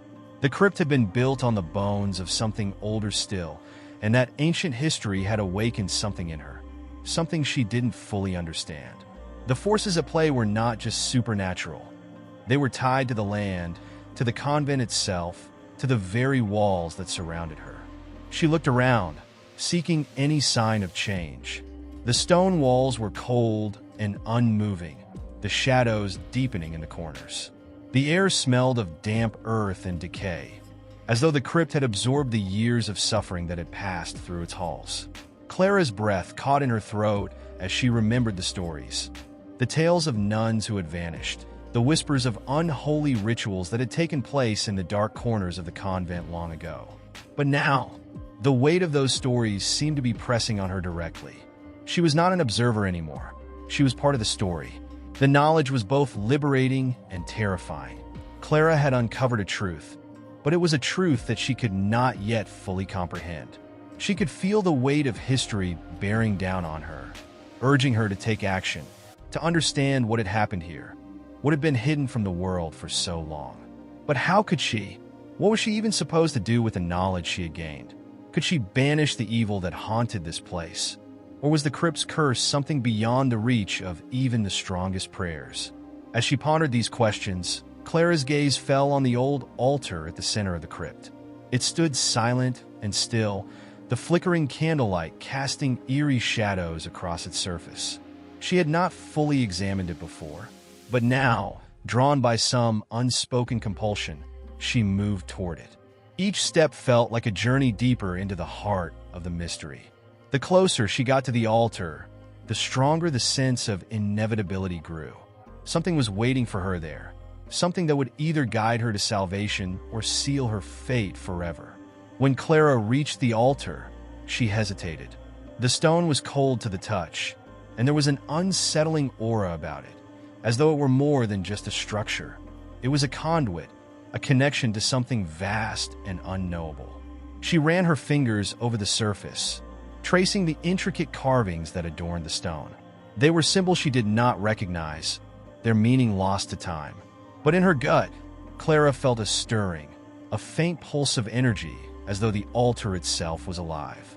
The air seemed to thrum with an ancient power, and Clara could feel the ground beneath her feet tremble ever so slightly. Her pulse quickened as she realized that the crypt was more than just a tomb. It was a nexus. It was a place where the boundaries between worlds had thinned, where the past and present collided. The figure she had faced earlier was a manifestation of that thinness, a creature born of the union between the darkness that had long held sway over this place and the unfulfilled desires of those who had lived and died here. But Clara knew this much. She was not merely here to survive. She was here to confront the truth, no matter how terrible it might be. The truth was that she had been chosen. This crypt, this place of worship that had turned into a vessel of malevolence, was connected to her in ways she could not yet understand. She was the key to unlocking its secrets, but unlocking those secrets came with a price. What would it cost her? What price would the crypt demand for its knowledge? Clara's thoughts were interrupted by a sudden shift in the air. A low, mournful wail seemed to emanate from the stone walls themselves, a sound that filled the crypt with sorrow and longing. Clara turned sharply, her heart pounding. The air grew colder still, and she felt an unmistakable sense of being watched. The shadows in the corners of the crypt seemed to writhe, growing larger and more defined. She knew, without a doubt, that the figure was returning. But this time, it wasn't just the figure of the darkness she had confronted before. It was something more ancient, more powerful. The shadows twisted violently, and Clara's mind raced. The crypt was a prison, but also a prison of the mind, a place where thoughts and desires could manifest into tangible horrors. She had already glimpsed the depths of its power. Now, as the shadows closed in around her, she knew that there would be no simple banishment, no easy victory. This would be a fight for her very soul. With the prayer book still in her hand, Clara took a deep breath. She didn't know what the crypt would demand of her, but she had to face it, had to confront whatever evil lay hidden within its ancient walls. The altar, the symbols, the figure, it was all connected, all part of the puzzle she had to solve. But Clara was no longer afraid. She had discovered the one thing that the crypt could not take from her: knowledge. And with that knowledge, she would break the cycle, break the hold that the crypt had over her, and find a way to put an end to the terror once and for all. The shadows were closing in, but she was ready. The crypt had always been a place of mystery, but now it felt like a living entity constantly shifting around Clara. The knowledge she had uncovered weighed heavily on her mind, like an oppressive fog that clouded her thoughts. She had learned the crypt's secrets, but the question that gnawed at her was whether understanding the past could truly lead to its undoing. Could she, one solitary figure, confront the ancient forces that had shaped this place? The air around her seemed to vibrate with an unseen energy, a force that drew her deeper into the dark history of the convent. Clara stood before the altar, the shadows stretching long across the crypt. She had seen the crypt's power, felt its malevolent presence, but there was something else now, something beneath the surface, as though the walls themselves were whispering, recounting the stories of those who had come before her. She felt an overwhelming pull, as though the crypt itself was urging her to dig deeper, to unearth more. There were still pieces missing, hidden beneath layers of time, waiting for someone to uncover them. The crypt had not always been a place of terror. It had once served a sacred purpose, a burial place for the nuns who had devoted their lives to the service of God. But over time, the convent had changed. The stories Clara had heard, the tales of disappearances and whispers of dark rituals, had not been just idle gossip. They were rooted in truth. The crypt had become a place where the boundaries between the living and the dead had blurred, where the past had not only survived, but had taken root in the present. There were spirits here. She could feel them, restless souls tied to this place. But their stories were not over. They were part of the fabric of this haunting, and Clara was now intertwined with them. The deeper Clara delved into the crypt's history, the more she realized how much of what had happened was still alive within its walls. The stories of the nuns who had disappeared, swept away in the dead of night, or lost in unexplained circumstances, had been hushed up for centuries.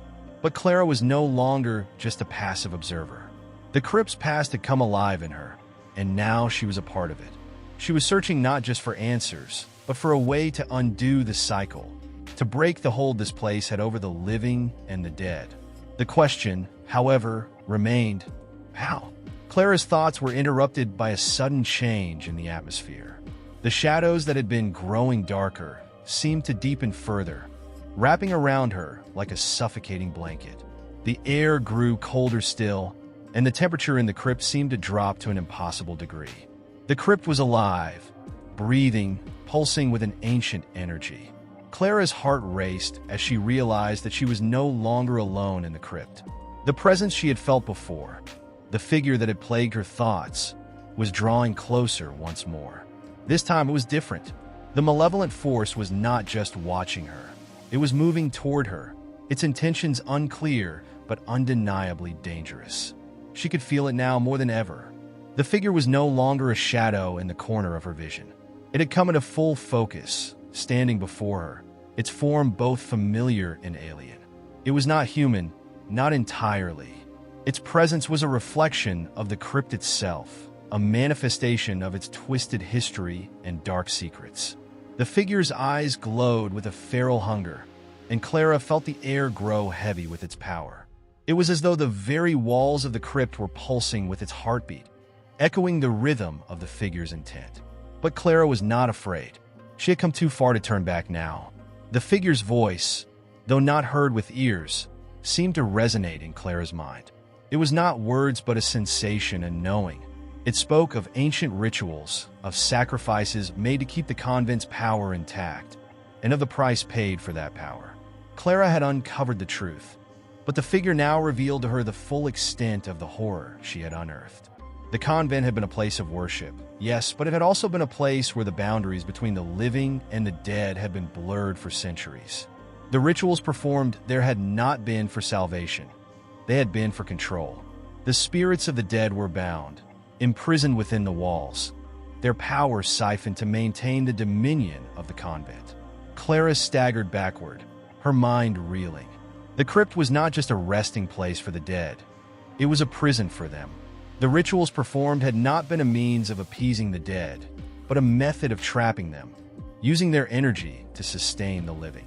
The very fabric of the convent was woven with these twisted rites, and Clara was now part of it. She had entered the crypt seeking answers, but she had found something far darker than she had ever imagined. The spirits, those souls bound by the rituals of the past, were not just trapped. They were angry. They had been used, their essence stolen, and they demanded justice. The figure before her seemed to sense her realization. It moved closer, its form growing more solid, more tangible. Clara could feel the weight of its presence pressing against her chest, as though the very air itself was being sucked away. She knew, without a doubt, that the figure was not simply a remnant of the past. It was a force, a guardian of the crypt's secrets, tasked with keeping the rituals intact. The figure had been the keeper of the pact, a protector of the dark history that had shaped this place. But now, it was clear that Clara had become a part of that pact, whether she wanted to be or not. Clara's breath came in shallow gasps, but she did not falter. She had learned the truth, and now she had to act. The crypt, the figure, the spirits, all of it had to be confronted. She could no longer be passive in the face of the evil that had taken root here. The knowledge she had gained was not just a burden. It was her weapon, but she would need to use it wisely, for the forces she was about to face were not easily defeated. The crypt had waited centuries for a moment like this, and Clara had been chosen as its catalyst. What would she do with this knowledge? Could she break the cycle, or would she become just another soul trapped in the crypt's endless grasp? The crypt had become a place of utter chaos for Clara, a space where the boundary between the physical world and the spirit realm was stretched thin, hanging by the barest of threads. The truth of the convent's history was no longer a distant whisper in her mind. It was a loud, resounding cry that rattled her very core. The spirits that had once been trapped in the crypt, their energy siphoned for centuries, had begun to stir, their unrest manifesting in ways that Clara could no longer ignore. The figure that had stood before her was no longer merely a harbinger of the past. It had become an active agent in the unfolding events, its presence guiding her toward a reckoning that seemed inevitable. As Clara stood at the center of the crypt, the figure watching her, its eyes glowing with an intensity that felt almost like fire, she began to piece together the final aspects of the twisted ritual that had bound the spirits for so long. The crypt was not just a repository for the dead. It was a place of power, a nexus where life and death were inextricably linked. The rituals performed here were not about honoring the dead. They were about subjugating them, using their spiritual essence to feed the living. It was a dark pact that had sustained the convent for centuries, a pact that now demanded a final, irreversible payment. Clara's mind was racing. She had spent so much time uncovering the details of the crypt's past, delving into the dark corners of its history. But now she realized that this knowledge was only part of the equation. To truly understand the crypt, to break the cycle that had kept it alive for so long, she needed to confront its very essence. She was not just an observer. She had become part of the story, a piece of the puzzle that would either restore balance or condemn them all to eternal torment. The question was no longer whether she could change the past. It was whether she had the strength to challenge the force that had been nurtured for centuries. The figure moved toward her, its form growing more solid, more corporeal. Clara could feel the weight of its presence bearing down on her, a heavy, suffocating pressure that threatened to overwhelm her senses. It was the embodiment of the crypt's power, a guardian of its dark history. But Clara knew now that it was not invincible. She had learned too much to fall victim to its manipulation. The crypt's power, once thought to be untouchable, was not a godlike force that could not be fought. It was the result of a twisted manipulation of life and death. The spirits, once bound and controlled, had grown restless, and now they were reaching out, seeking a way to free themselves. The air around Clara grew colder, and she could feel the temperature drop as the spirits, long held in stasis, began to stir. Their restless energy filled the crypt, swirling around her in a cacophony of whispers, of voices that had been silenced for so long. She could hear them now, their cries echoing through the chamber, each one desperate for release. They were not just souls yearning for peace. They were entities of power, entities that had been used, manipulated, and confined. The figure before her was not just a keeper of the crypt's secrets. It was a prisoner, bound to protect the very rituals that had stolen the spirit's freedom. But Clara could feel something else now, something stronger than the fear that had once gripped her. It was a determination, a drive to end this madness once and for all. The crypt had been built on a lie that had endured for centuries, and it was her duty to tear it down. She had the knowledge, the insight, and the power to break the cycle, but it would come at a price. The question she faced now was not whether she could defeat the crypt's power, but whether she could survive the final reckoning that was about to unfold. The figure was no longer standing still. It moved closer, its glowing eyes fixed on Clara, as if it could sense the change in her. Clara reached into the depths of her knowledge, drawing on everything she had learned about the crypt and the rituals that had held the spirits captive. She knew that the crypt's power came from the sacrifices, from the binding of the spirit's energy. If she could reverse the ritual, if she could release the spirits, she might be able to undo the damage done over the centuries. But the figure would not allow this without a fight. It was the embodiment of the crypt's curse, and it would defend its existence to the bitter end. Clara closed her eyes, focusing on the swirling energy around her. The spirits, their energy now coursing through the crypt, were no longer passive. They were watching her, waiting for a sign. They had been trapped for so long, and Clara could feel their desperation. She spoke softly, her voice steady despite the overwhelming presence of the figure before her. "I release you," she said, the words carrying weight, a declaration of intent. "I break the chains that bind you. I free you from the crypt's hold." The crypt trembled, and for a moment, Clara wondered if she had made a mistake. The power around her surged, like a wave crashing over her, threatening to pull her under. But then, the figure before her froze. Its eyes, once blazing with anger, dimmed, as though the life force that had fueled it was suddenly being drained away. The spirits, long held captive, were now reaching out, their energy swirling around Clara, joining with hers. It was as though the crypt itself had begun to unravel, the dark pact that had sustained it for so long starting to dissolve. The figure began to scream, a sound that echoed through the crypt, a sound that seemed to shake the very foundations of the building. It was the cry of something being undone, of an ancient curse being broken.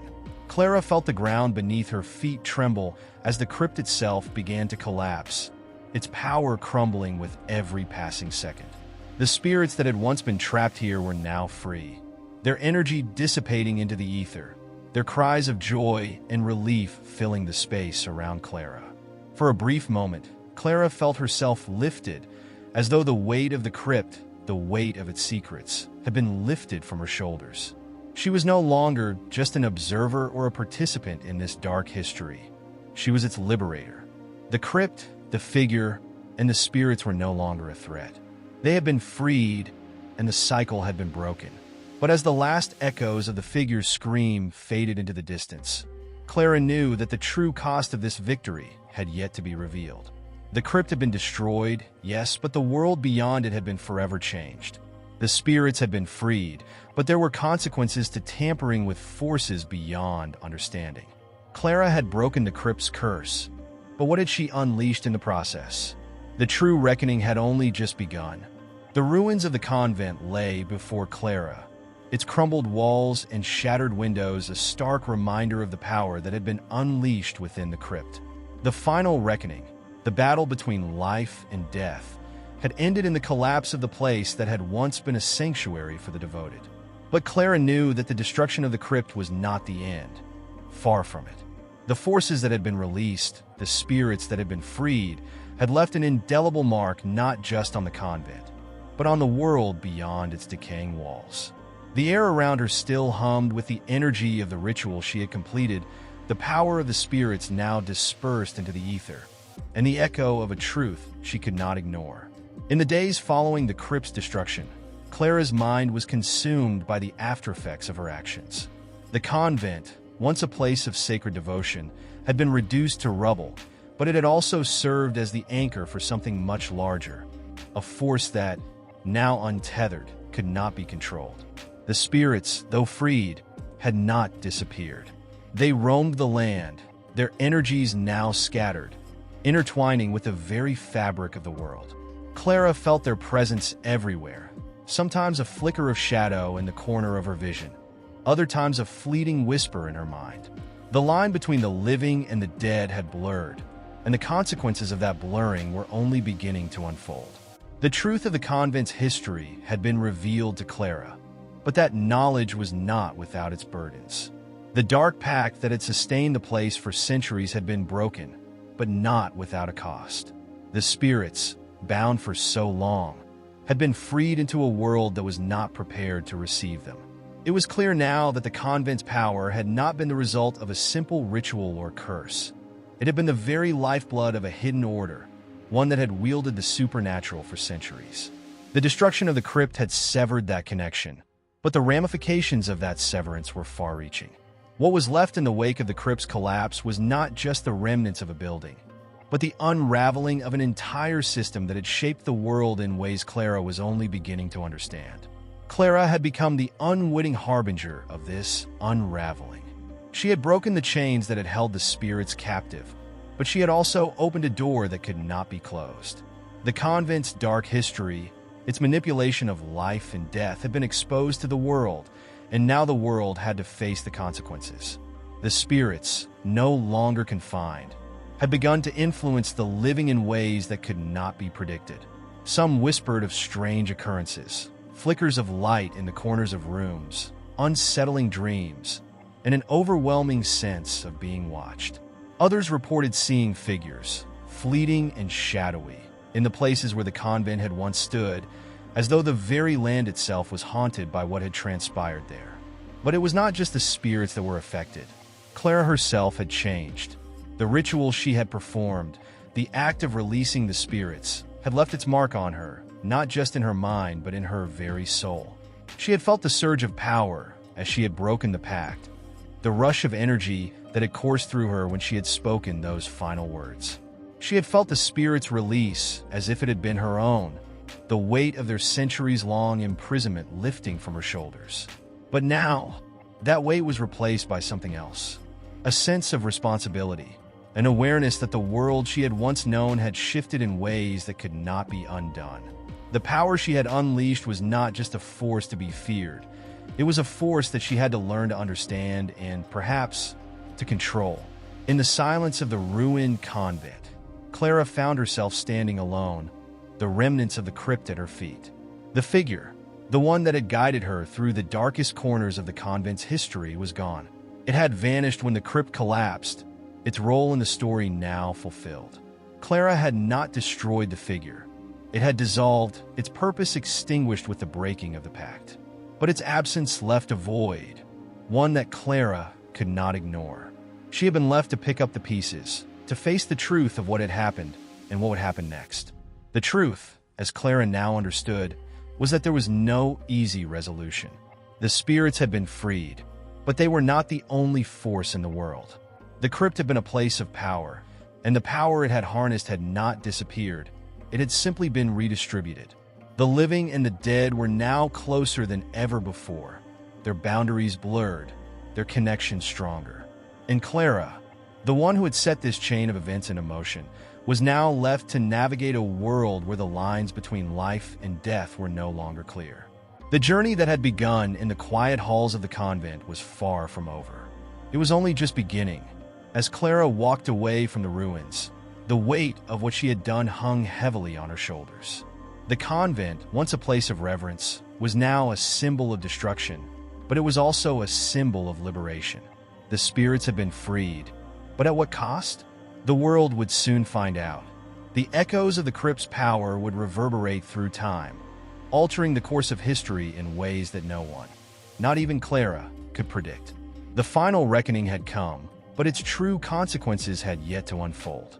Clara's steps were slow, deliberate, as she made her way through the overgrown path that led away from the convent. She had seen the truth, confronted the darkness, and had emerged from it. But the darkness had not disappeared. It had simply shifted, waiting for the next chapter in this never-ending story. The spirits were free, but so was she, bound to the world she had helped to reshape. The echo of the truth would follow her, and as she looked out into the horizon, Clara knew that the true story was only just beginning.